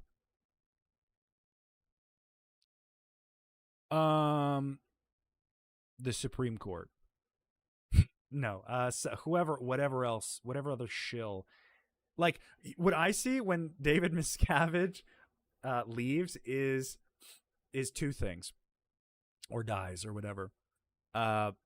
One, the schmuck who has to deal with the schmuck who has to realize that, like, oh, David Miscavige was just an insane person. That's why he was able to keep up with all of this negativity and constantly attack people. He's just clinically insecure. I think, like, that guy is going to try to still do what David Miscavige was doing, but they're not going to be as, like, diabolical. And because they're probably second, third generation Scientologists, completely uneducated, a lot like David Miscavige, but he's had a lot of lawyers, right? So then it's just a group run by lawyers. See what I mean? So I think there's an idea that this, I think Miscavige wouldn't even give a shit. I mean, I don't think he thinks he's going to die, in any grim way. I'm sure it scares him to think of losing all of the material wealth that he believes that he deserves, but stealing something and then saying that you deserved to have it more than the other person is sort of like colonizer mentality, which is why I don't see them as a religion, because they don't have beliefs. They have goals. They have strategies. They have plans. They have ideal scenes, which often include forcing everyone in the world to, in their words, give up all the dumb, meaningless religions and adopt the only one true workable science of mankind, Scientology. And that might sound a little crazy, but unfortunately, there are people who live in this every day. Thankfully, I don't feel that like. I think the thing that really fucks with you is they make you so paranoid that like when you're in, you can mistake paranoia for like your gut. Like the paranoia, it's like, oh, I shouldn't watch this video because I have a gut feeling that they're a bad person, is actually like, I'm going to get in trouble with Scientology if I watch this video, so I'm stopping myself right here and right now. It's just seeing through the layer depending on the circumstance. But yeah, I really have no idea. I think it would fall apart faster than... I mean, Scientology's already... That's why I think it's like, I don't think he's going to make it to his death. I think it'd be a good run, but I really think he's going to... He's got one more really big humiliation in the chamber, I think, to really knock him down a few pegs. So we'll see. I will be right back, actually.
Okay. Which is worse, being raised Scientology or FLDS? Depends. How corny is too corny for you? That question can go either way. I say Scientology because it's harder to explain. So people aren't as immediately aware of why it's so fucking terrible. And that the Mormon church is copying Scientology's litigious actions in order to be more cult-like, more controlling, have more authority and power, because that's what the leaders want, because they believe that they are God. They just say that they're not so that you won't be like, that's a little overzealous.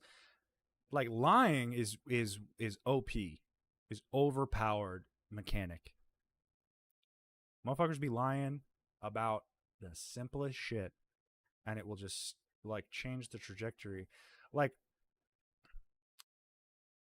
you really want to, like, to become a professional liar, you can make a lot of money. And I think that's where a lot of like right-wing grifters, have all these like setups and shit so quickly, is because it's easy to find people who are willing to pay you money to push right-wing propaganda. Not so much in any other direction. Or if perhaps you are just resistant to a system similar to it, they throw you out with the bathwater, Or I've been called a radical because I believe that we shouldn't have babies drinking raw milk. I was called a radical by someone for that very reason. Speaking of paranoia, the people running social media accounts, how closely monitored are they so they don't see the real world? Well, it's interesting because Scientology is also dangerous because they teach you self-correcting mental tricks to controlling your own behavior. Okay. There is when I would watch a piece of media that reminded me of something abusive in Scientology, when I was in the cult, I felt very uneasy, but there was a springing forth, a volunteering of energy that made it to the forefront, that already began to justify. Like, I brought Scientology up where it didn't exist and said, well, this isn't like that because of X, Y, and Z. Or like this, this is the difference between these things. Even though they're exactly the same. I have to, like, Scientology conditions you to do the work and punishes you for not knowing what work to do, or what work there is to do, or doing the work off policy or whatever microscopically skewed way. It's really, you're doing the punishing for the most part. And a lot of these second, third generation kids don't know that they have nothing except for what they were born into, and that not only is this something they did not consciously choose, but that they are going to need to adhere and rationalize it for the rest of their natural life, and give them absurd levels of wealth. Like, it's part of a Scientologist's life. Like, it's like a college fund. It is like a college fund. But like, one day they're going to spend $400,000 to believe in aliens. I'm so excited. It's literally like that. But like, in their head, all the context does the work. They've been watching the continuous story that L. Ron Hubbard has been painting for them. You know, this picture, this broad picture of you know, excuse me, this broad picture of like, this is how life should be, and this is what's wrong with you that we need to fix to get it to be like that. Doesn't matter if you have a problem, like, motherfuckers will be in Scientology, think that it works, or will join Scientology, think that it works. They'll have a child, raise them with no education but Scientology, and then still have this little motherfucker do an OCA to like chart where they're at. This child is a blank slate that you're filling with like sci-fi paranoia and insanity. But it's like, these are the people who are watching this stream right now. There's a second or third generation Scientologist Sea Org member sitting in, I don't know, SMP or whatever OSA's perch these days. Whether he has it on in the background or it's being transcribed or whatever, like, this poor lonely guy or gal has to sit there and transcribe, or maybe they have like they pay some lackey. I don't know what the turnover rate is for. I gotta imagine it's like the guy in the police thing. Like, it's like the guy in the police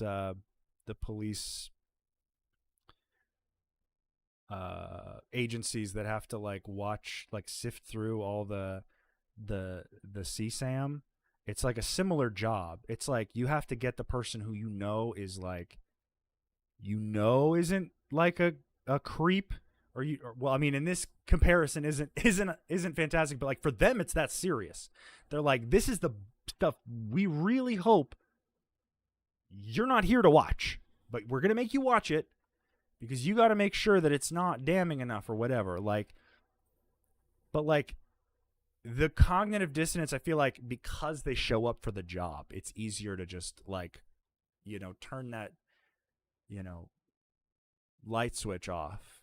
And, not a one-to-one example, obviously, because there are different intentions. But like, with dangerous viewing, this material is considered dangerous and illegal in Scientology. Like, you could abuse your own kid and do less ethics programs than I would have to if I went back, just for being critical of my dad and of Scientology's very public actions. Because it is thought crime. It is like, when you deal with thought crime, you also have to deal with thought police. And some people thought police themselves. Well, most people, I think, thought police themselves. But it's unique in Scientology because you're made to believe that you are the one who is at the wheel. And it's very, when you like feel those feelings later on in life, when you remember what it feels like to be a soldier, like a slave robot person for like a space opera in the environment that I was raised in. I can't speak for the ones who are still in after all of the negative shit. I just have to account for like I have to account for their lack of empathy. But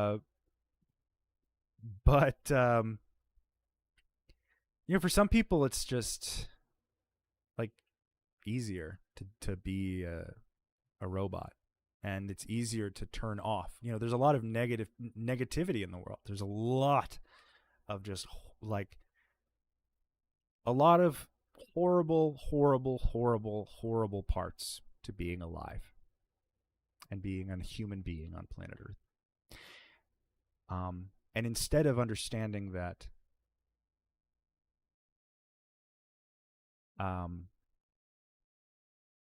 you're just as likely to have good experiences than you are to have bad experiences. Maybe depending, maybe that's a generality itself, but it's one I like to use. You're going to remember the bad experiences more because that's how our bodies are engineered. That's how we evolved, is to remember bad or remember stress or remember trauma or remember pain or remember, because then you survive longer next time or you have a solution later, but for a Scientologist, all of these things are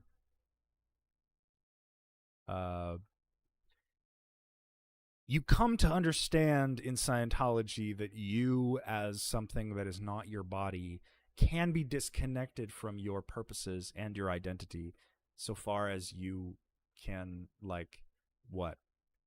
synthesize your own value in the eyes of the people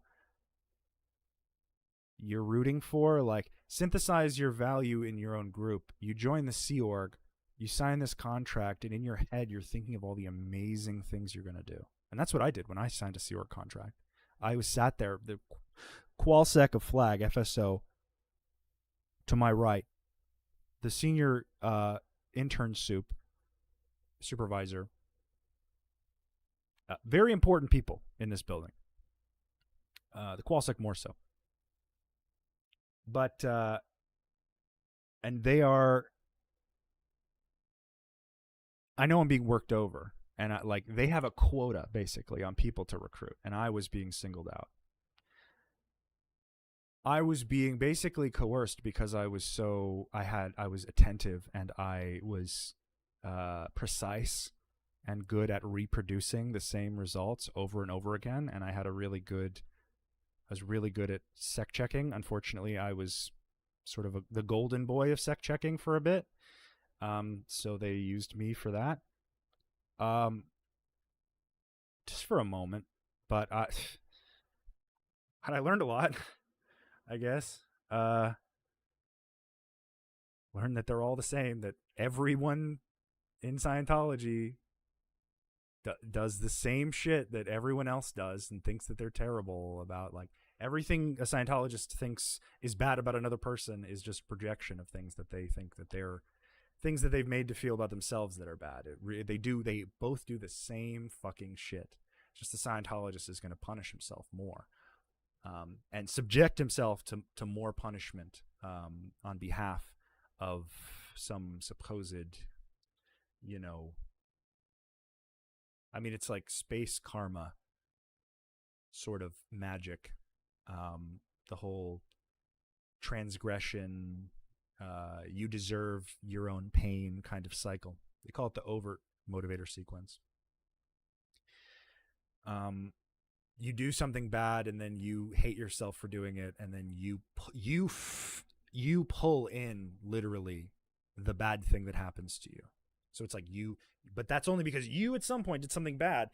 So if you're a 3-year-old and your father abuses you in some way, that's still your fault, because what did you do last lifetime? He had a whoopsie, but what did you do? Because you're complaining about it, and that's bad. Because what if he complains to someone with a camera?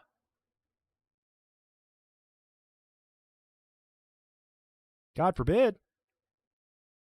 Someone might know. It might be able to be stopped. You know what I mean? A Scientologist, a Sea Org member watching this, or doing all of this social media vetting or whatever they're doing, they don't care enough about themselves. They are not the main character of their life. They are just a piece of machinery in a much bigger system that I think they, you can make peace with yourself if you feel like your ultimate goals are good. You can just it's the same thing the Nazis did. They said, well, we were just following orders. Same thing that ICE is doing, although I'm sure a lot of Nazis joined ICE, and we actually have proof that a lot of Nazis joined ICE. There are IDF soldiers in ICE. Like, you know, cognitive dissonance is not exclusive to one group. It's just exclusive to mankind.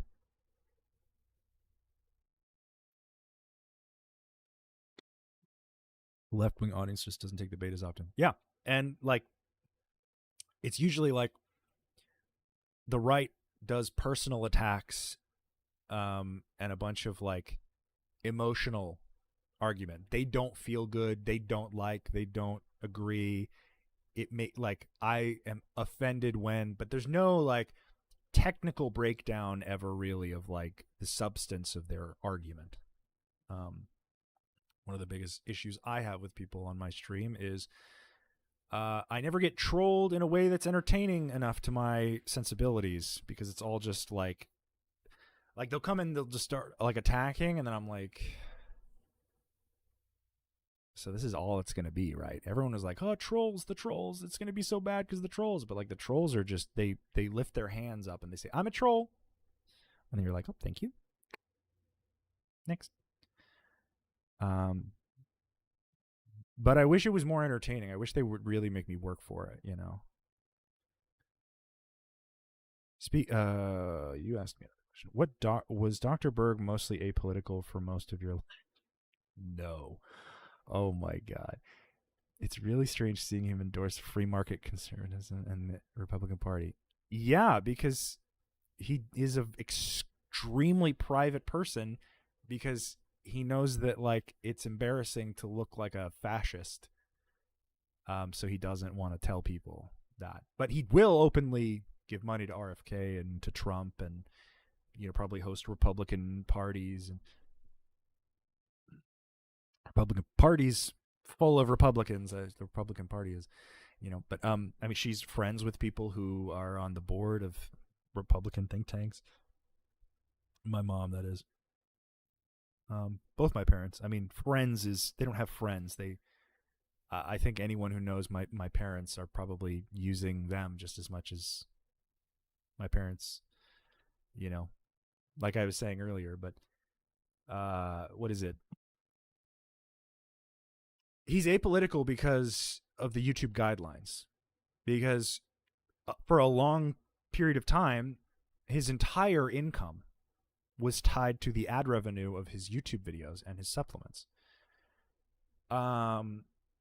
He has several times made videos that have had to get taken down lest he get a strike, demonetized, sued by one or more medical like bodies, like scientific bodies.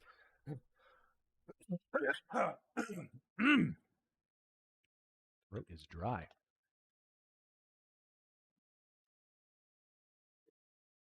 So it's like,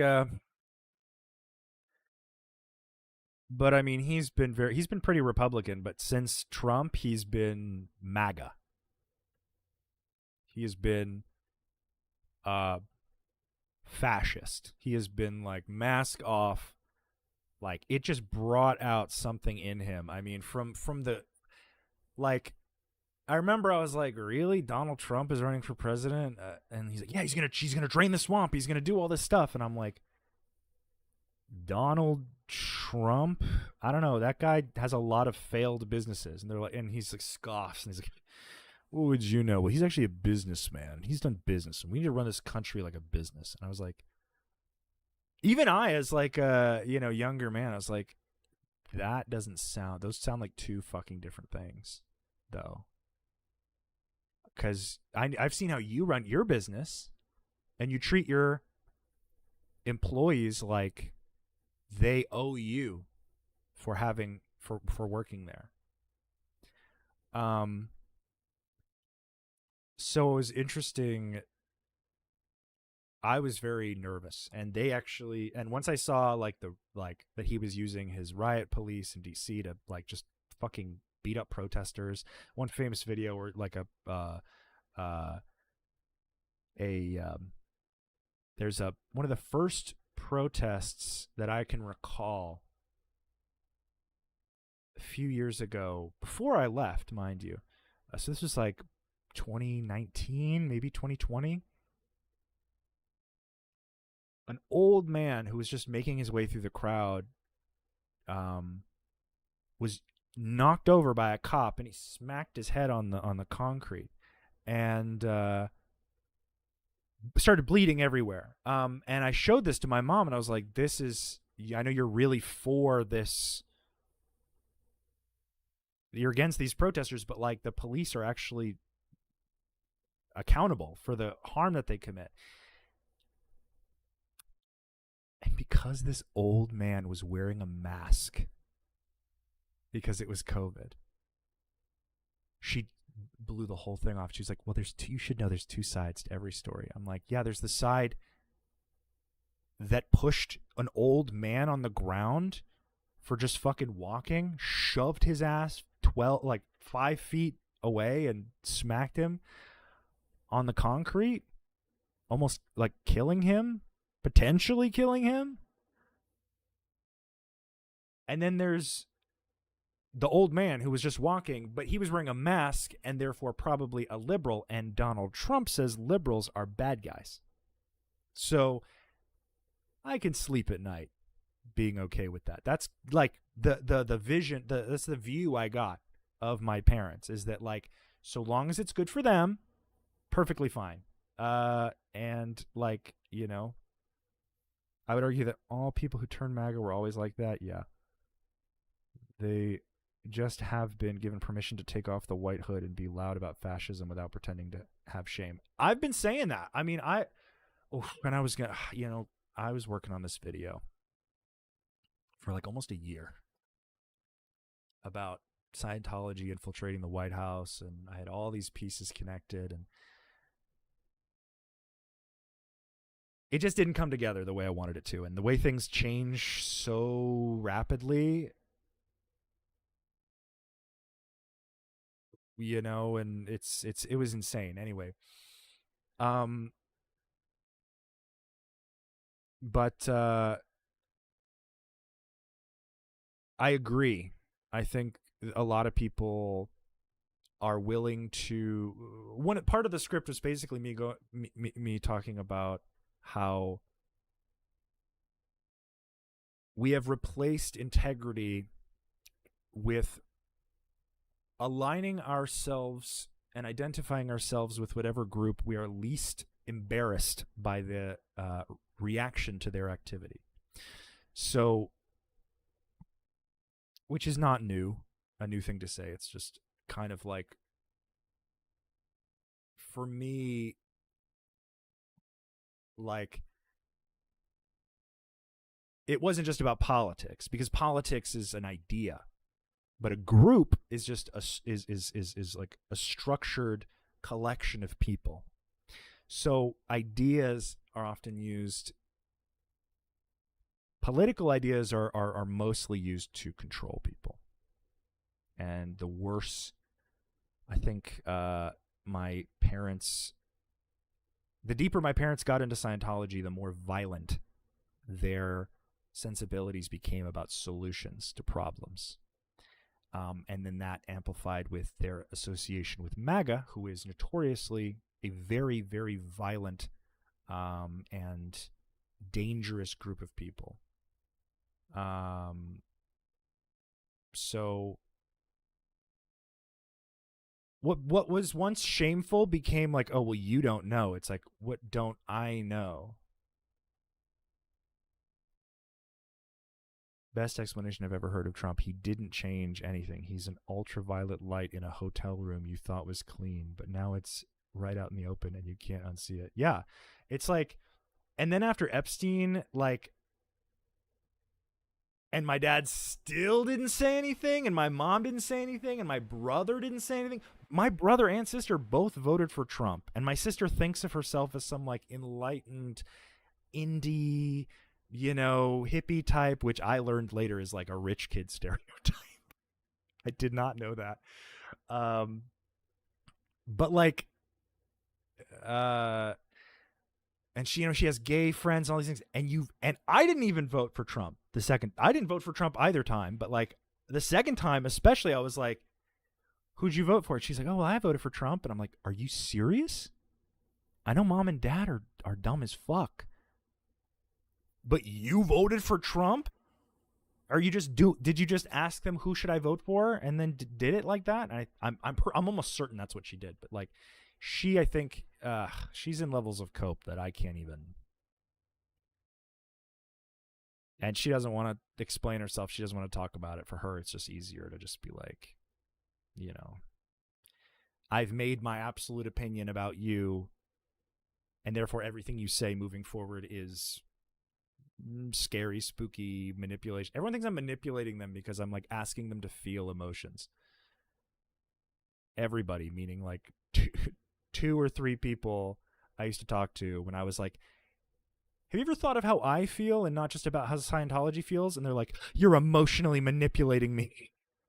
I'm like, okay, I thought Scientologists don't care about that. Also, so like double what? I don't have the energy to manipulate people. I'm exhausted. I don't have the energy to eat the fucking grilled. You know how much effort it took for me to make a grilled cheese sandwich before this stream just because I knew I had to eat or I'd get cranky? But sure, go ahead. Believe whatever you want about me.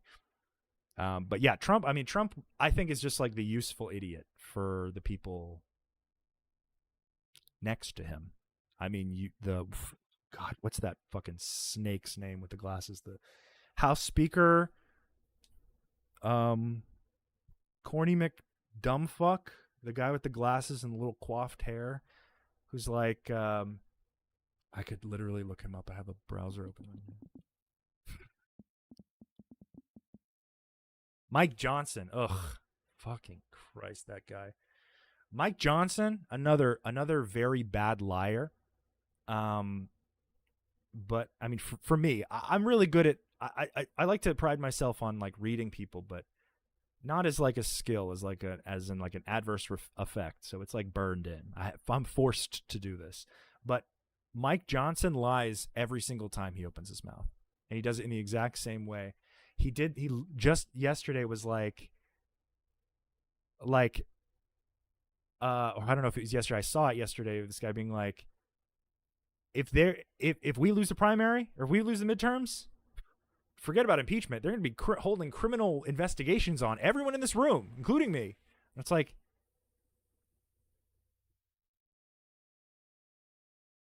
anyone want to ask why? It's like an admission of guilt.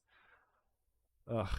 Yeah, you're emotionally manipulating me equals stop pointing out things they keep saying are fascist and evil. Yeah, especially when like Scientology wants you to ultimately blame yourself and come back like the abused lover sort of thing. When I was getting divorced, I was trying to communicate that like I was in this group that was making me feel horrible every time I put effort into it.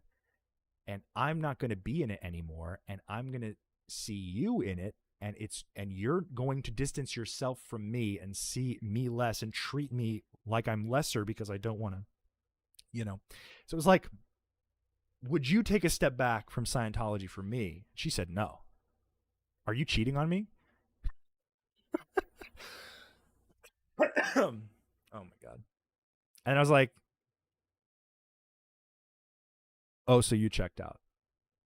So in your head, you're like, I don't know what fear she was experiencing, but like she never clarified it. She never, she just kind of stuck to her immediate decision and solution. And, I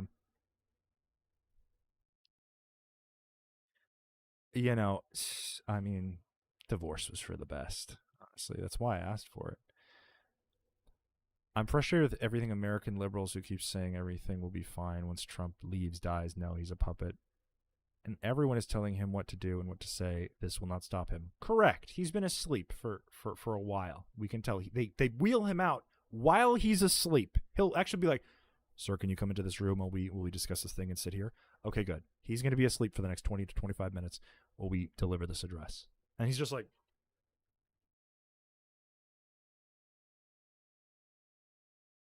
yet Sleepy Joe makes fucking right-wingers like vomit from laughter. But you're right, because Trump is, in all senses of the word, too dumb to win the presidency alone. Because he's still committing crimes. He just has an infrastructure of protection around him that allows him to commit these crimes, because they are also benefiting. Part of what Scientology hopes to accomplish by directly benefiting Trump, by giving him millions of dollars and access, is not just a pseudo para-espionage organization posing as a religion who will do anything for this man in order to gain more power for David Miscavige, but also you have like Nazis who are like, no one will help us do what we want to do. Who will help us? Who will help us? No one wants to help us like delegitimize things so we can kind of sneak in and make everyone angry and racist again. Maybe I have a lot more context on certain things, and that's not the only issue. But like, I agree. It's not just about Trump, because he's just like he's a symptom. I mean, Trump wasn't president, and our government still was, designing terrorist cells to the problem's baked in, I think, and I'm very I would not consider myself a liberal, but I'm very, very, very left leaning, because I think I'm a little too woke, so I keep most of my opinions to myself. But I think until I'm forced to articulate them, but I really think it's like the what is it? Survival of the fittest has just shifted from like physical ability to like coercive ability and wealth as well. And who's like, I mean, you have a whole generation of people who don't believe in vaccines and whose children will likely die at a much higher rate because they just listened to people who wanted their money, So like, the guy who tells you to avoid the thing is probably also doing the thing, but just not telling you, right?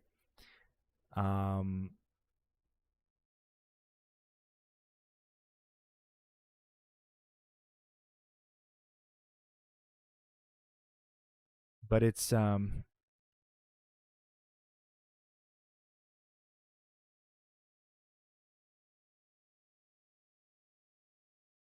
forgot what I was gonna say. Ian, you're the only former Scientologist I watched, because the ones I see are still seem quite far MAGA. The former Scientologists in life were really quite, you've met in life, were very right wing, even though they criticized how right Scientology was. I wanted to say got dumber, but then I remembered. Right. Okay, I see what you're saying. No, but yeah, and on JW Steed, I think I'm lucky. I really do. I think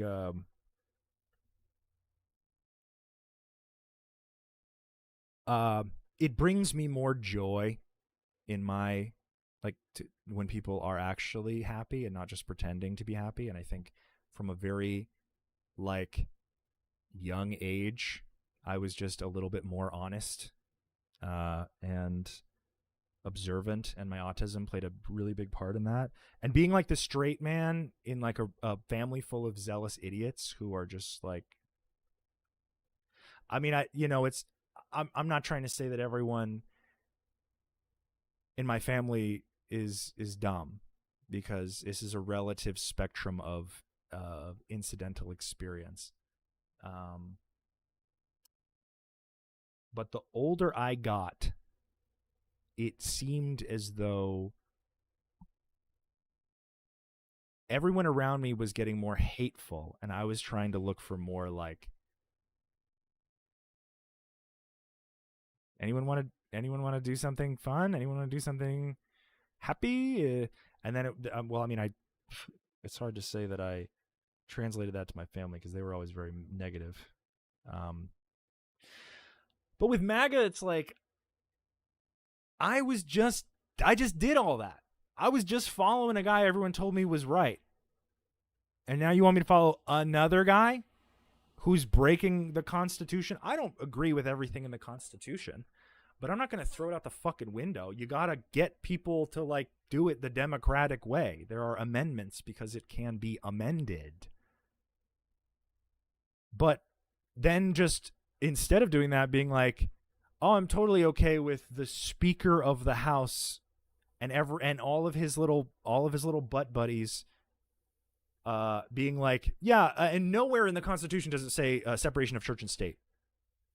And so if anyone says that, you tell them to show you it's the first fucking line in the Constitution.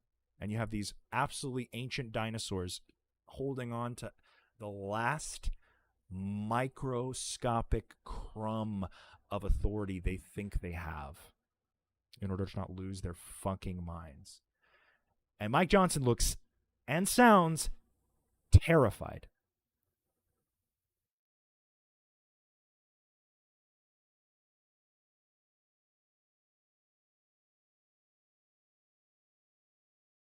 And I've spent the entire my entire like break from content basically watching the world fall apart from my phone. And unfortunately, and you can't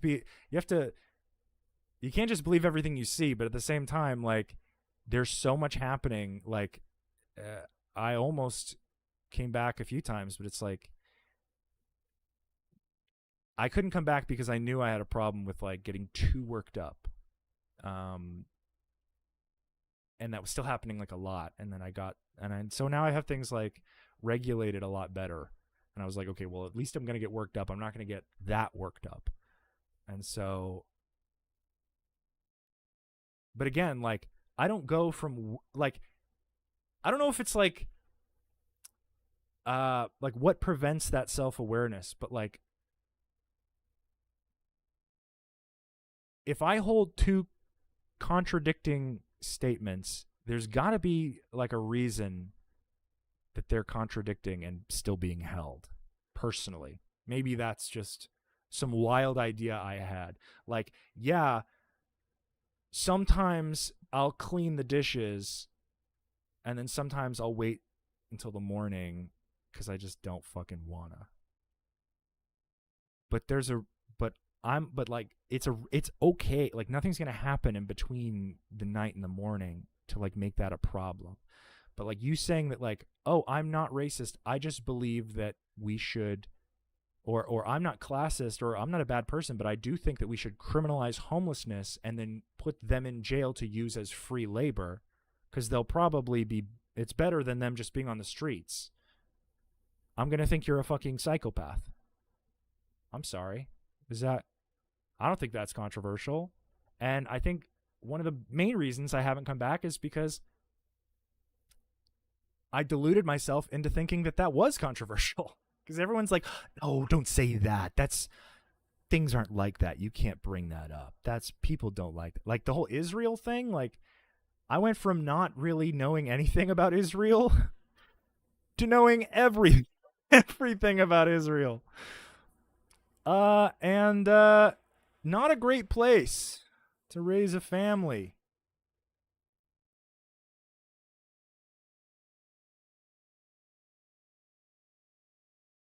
Can't read the Constitution, so you just trust what everyone else says. Yeah.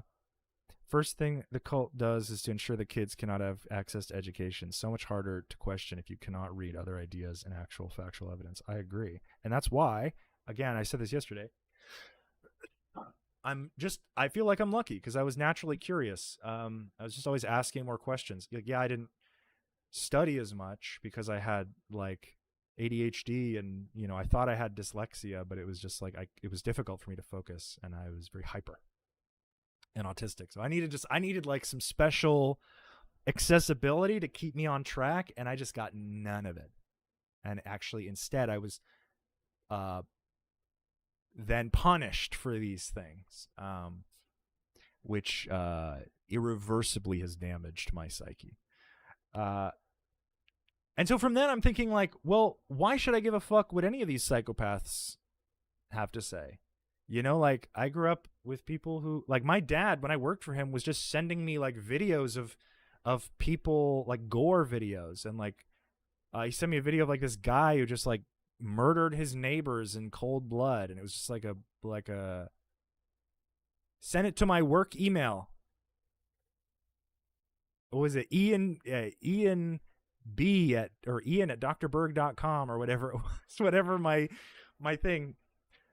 Which is funny because they deleted my email access from the back end, so I can't show you those emails, unfortunately. But like, how am I supposed to react? Like, I'm trying to not let the negativity like corrupt me as a being, because when I see these things, I understand them to be negative. I shouldn't watch videos of people getting murdered, because that's not like, whatever synthetically it's doing to my body is going to eventually make me desensitized to the deaths of my fellow human beings. And for someone who, you know, like my dad, who claims to be a morally, ethically perfect person in Scientology, you know, explain it. Explain why you like seeing people die or get killed, but also pretend to be some kind of savior or you know, like, it's weird. And so like the contradictions really helped. And then I was also lucky enough to, when I left Scientology, I just reached out to people, and I just kept reaching out to people, and I ended up in front of like some of the world's most preeminent experts on cults. And we just talked, and I talked, and I talked, and I talked, and they talked, and I learned things, and then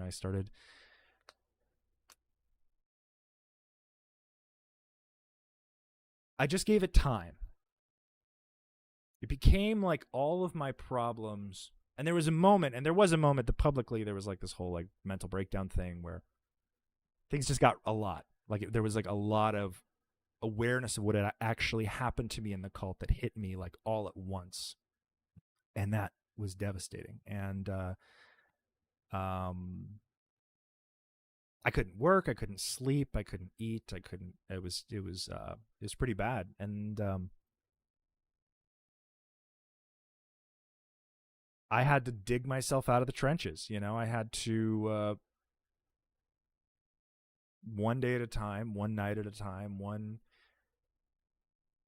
you know, stage of deep breathing and affirmations of my own design. You know, I designed my own affirmations to be germane to me because that felt logical. I also used the Dune speech, the fear is the mind killer speech, which actually goes hard as fuck as an affirmation, by the way. Pro tip.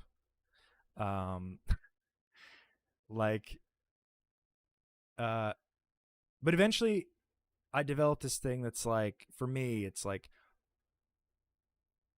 everything kind of became like a river. All my regret, all my pain, all the stimuli I was hearing, the noises, the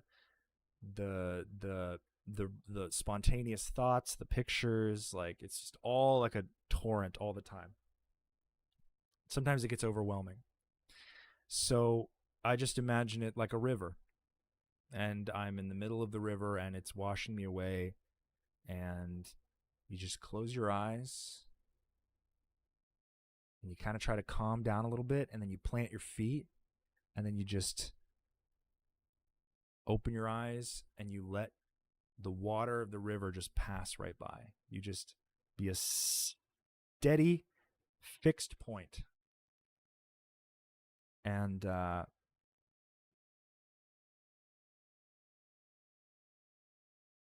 let it pass over you. And just breathe, and just like, after a while, it kind of allowed me to realize that these moments were temporary. And gave me better control over my own, any times I might be especially manic, which I didn't think were that bad, but like you can get invested in it. You're not raised to understand what being manic is, and then you get manic and you're like, this is just energy. This is just energy. And it's like, ooh. I was just saying that as something I do, by the way. That's not like a cure-all for everyone, but it's just like,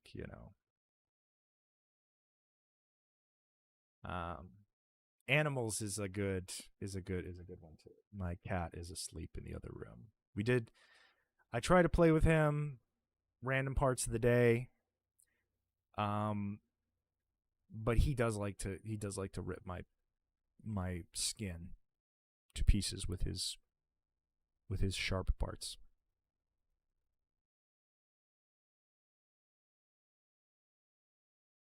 I was raised in a different cult, but still had to find a deprogrammer and separate myself from the people still in the cult. It's not easy. It takes so much work. Be proud of yourself.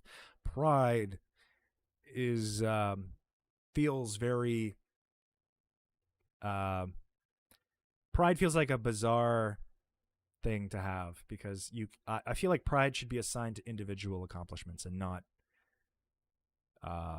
one's constant existence.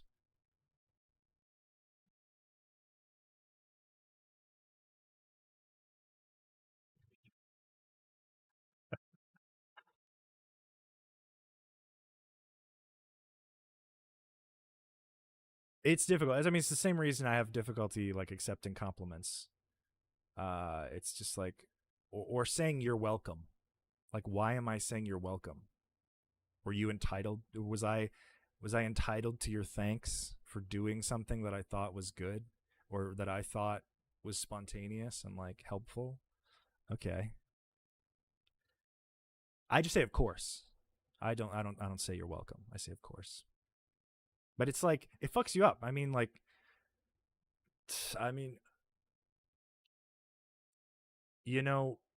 I'm surprised that my sister,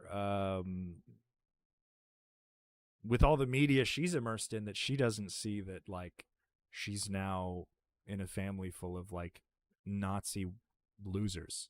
I mean, maybe it's just more financially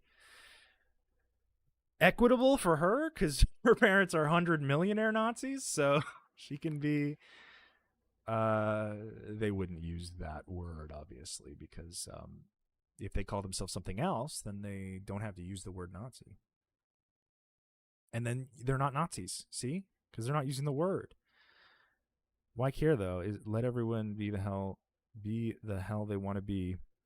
I'm not. Well, unless I'm out of the rainbow-colored colors, then I'm actively running a color factory.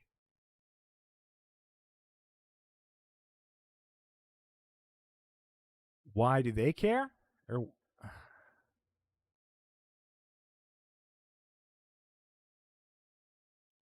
it is an accomplishment to leave it at that environment and change and grow, though. Be kinder to yourself. That I'm doing on a fault. The only reason I'm here is because I'm being kinder to myself. I was never really like swayed by negative comments. It's just the fact that there were so many people, so many like just horrible, awful people on behalf of my dad and Scientology. Like, the number was just truly grim, that they were just so full of hate and like obviously unwilling to do any kind of self-awareness or whatever, but like the number of people, I was like, it was more grim that like, oh wow, there's a lot of really fucking horrible and dumb people in the world. That was I guess a rough one. Like I tried to give people the benefit of the doubt, but now it's more of like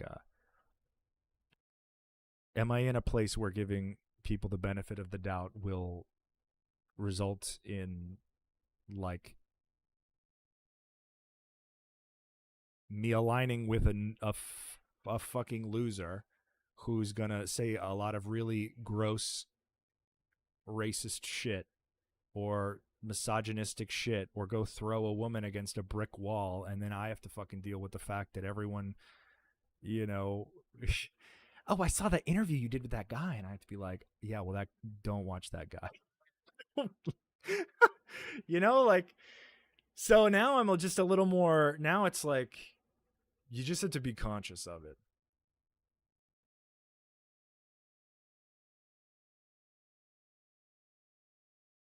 But it's, the world is too big to treat everyone like they're innocent.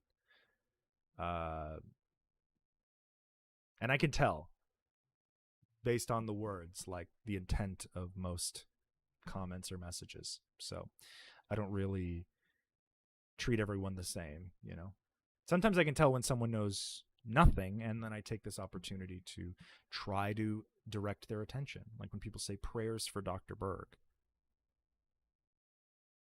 Prayers for Dr. Berg. What about prayers for the people in Scientology who get abused? Because you see, she sees the Scientology abusive part, but then she skips everyone else who's in and says, oh, Dr. Berg, my favorite YouTuber. You know, it's like, okay, your absence of information is my opportunity for education.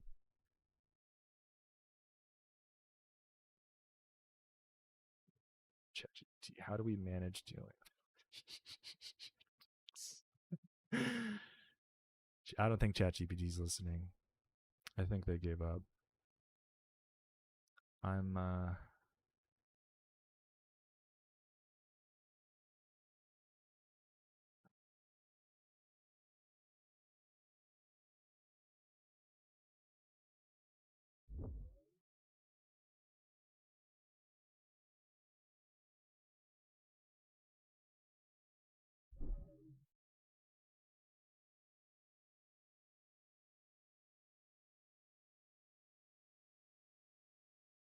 That's my point. Look at all the people who were going after you. They chose to stay. You had to choose to leave, even at great cost. Yeah. C'est la vie. Such is life. But you know what I don't have to do is give any more fucking money to Scientology just to go home and like pretend that I'm not going to feel the exact same level of shitty tomorrow.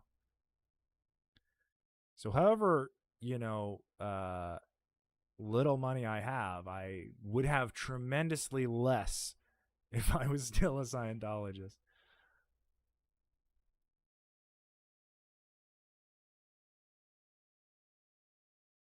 But yeah, it's definitely so like it's futile. Like their efforts are really in a vacuum, going away. I think Scientology's existence is threatened by the internet just growing. I don't think they have a solution for that. I think if you think that the solution for Scientology's bad reputation is to just stalk everyone who says a negative thing about Scientology, record it, and then send it up the chain of command to Daddy to make sure that he's aware, you're on a maintenance schedule for like a mortuary service. Like you are dressing a corpse. You know?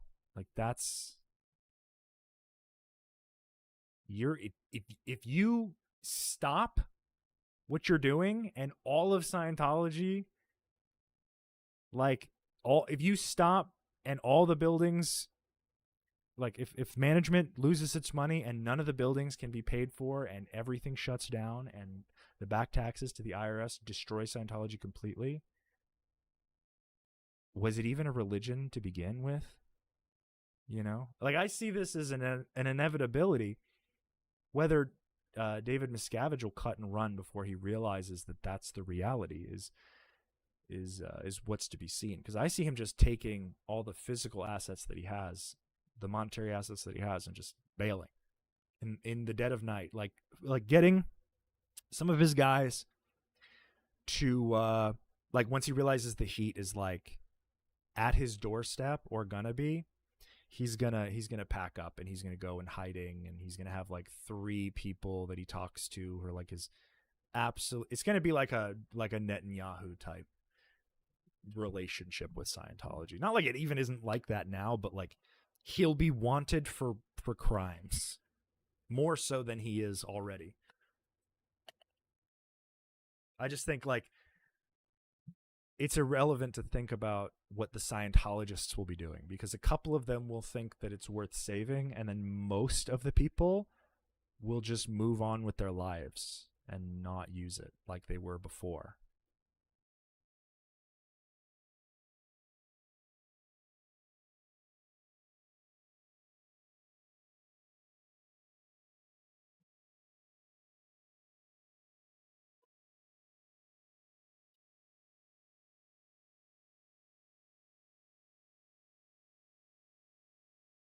Yeah, the war crimes. That's another stream.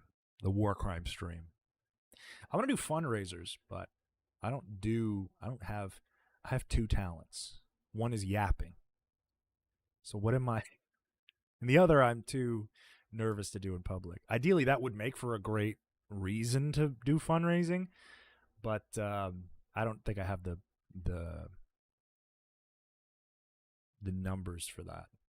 Unless everyone on YouTube was watching, or everyone on who followed me was watching, it probably wouldn't be worth doing just yet.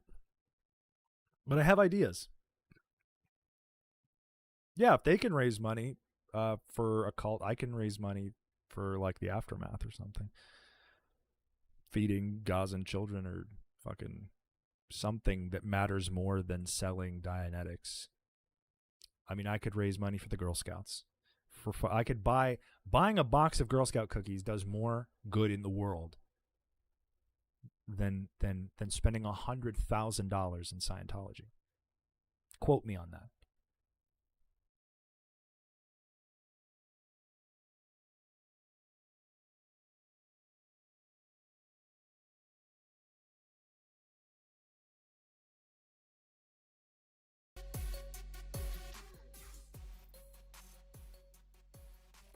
The same generic repetitive music every day. Let me see if I can.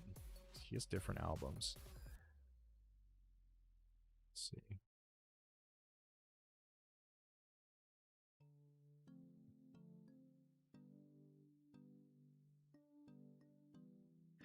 I'll have to go soon.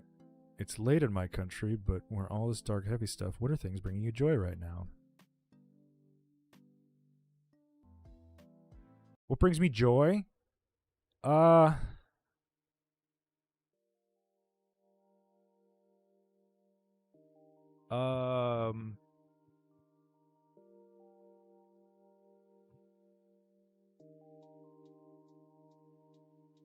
video games with my friends.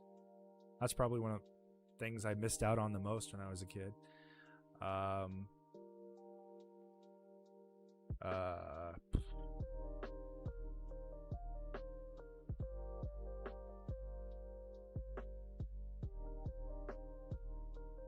Not ice cream.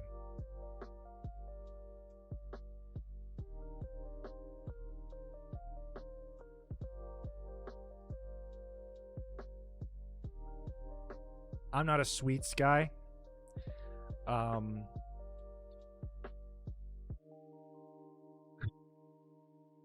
Yeah. Also, I have a very fast metabolism, so I gain muscle really quick, but I also get fat even faster.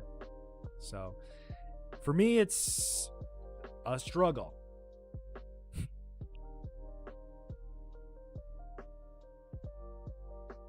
Something bizarre here, I think. Chat delay would be killing you if you would just put all of your chat into one succinct box and not break it up into 40 individual chats. That's just one pro tip of someone who's chatted before. Easier for both of us to keep up.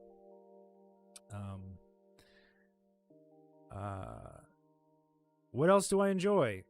Good fucking music that I can't play, but sometimes we'll put on my Instagram.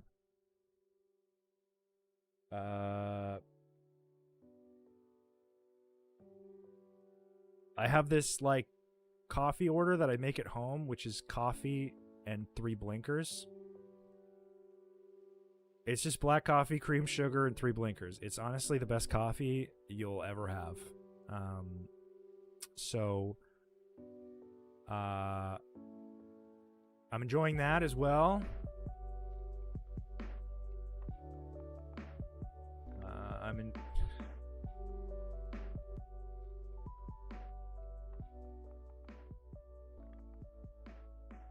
A little corny, but thank you. Again, I don't really do the self-help book stuff and the transparent advice, but I understand your intent is positive, and I am not offended by that. But like this language right here is like goes right through me.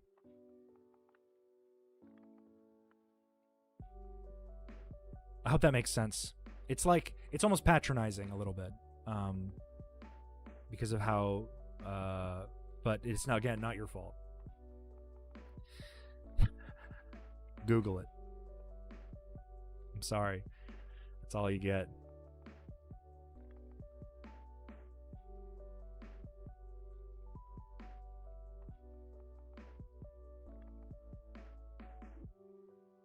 Yeah, I always find a way to alienate even my most loyal chatters just by being a little too specific.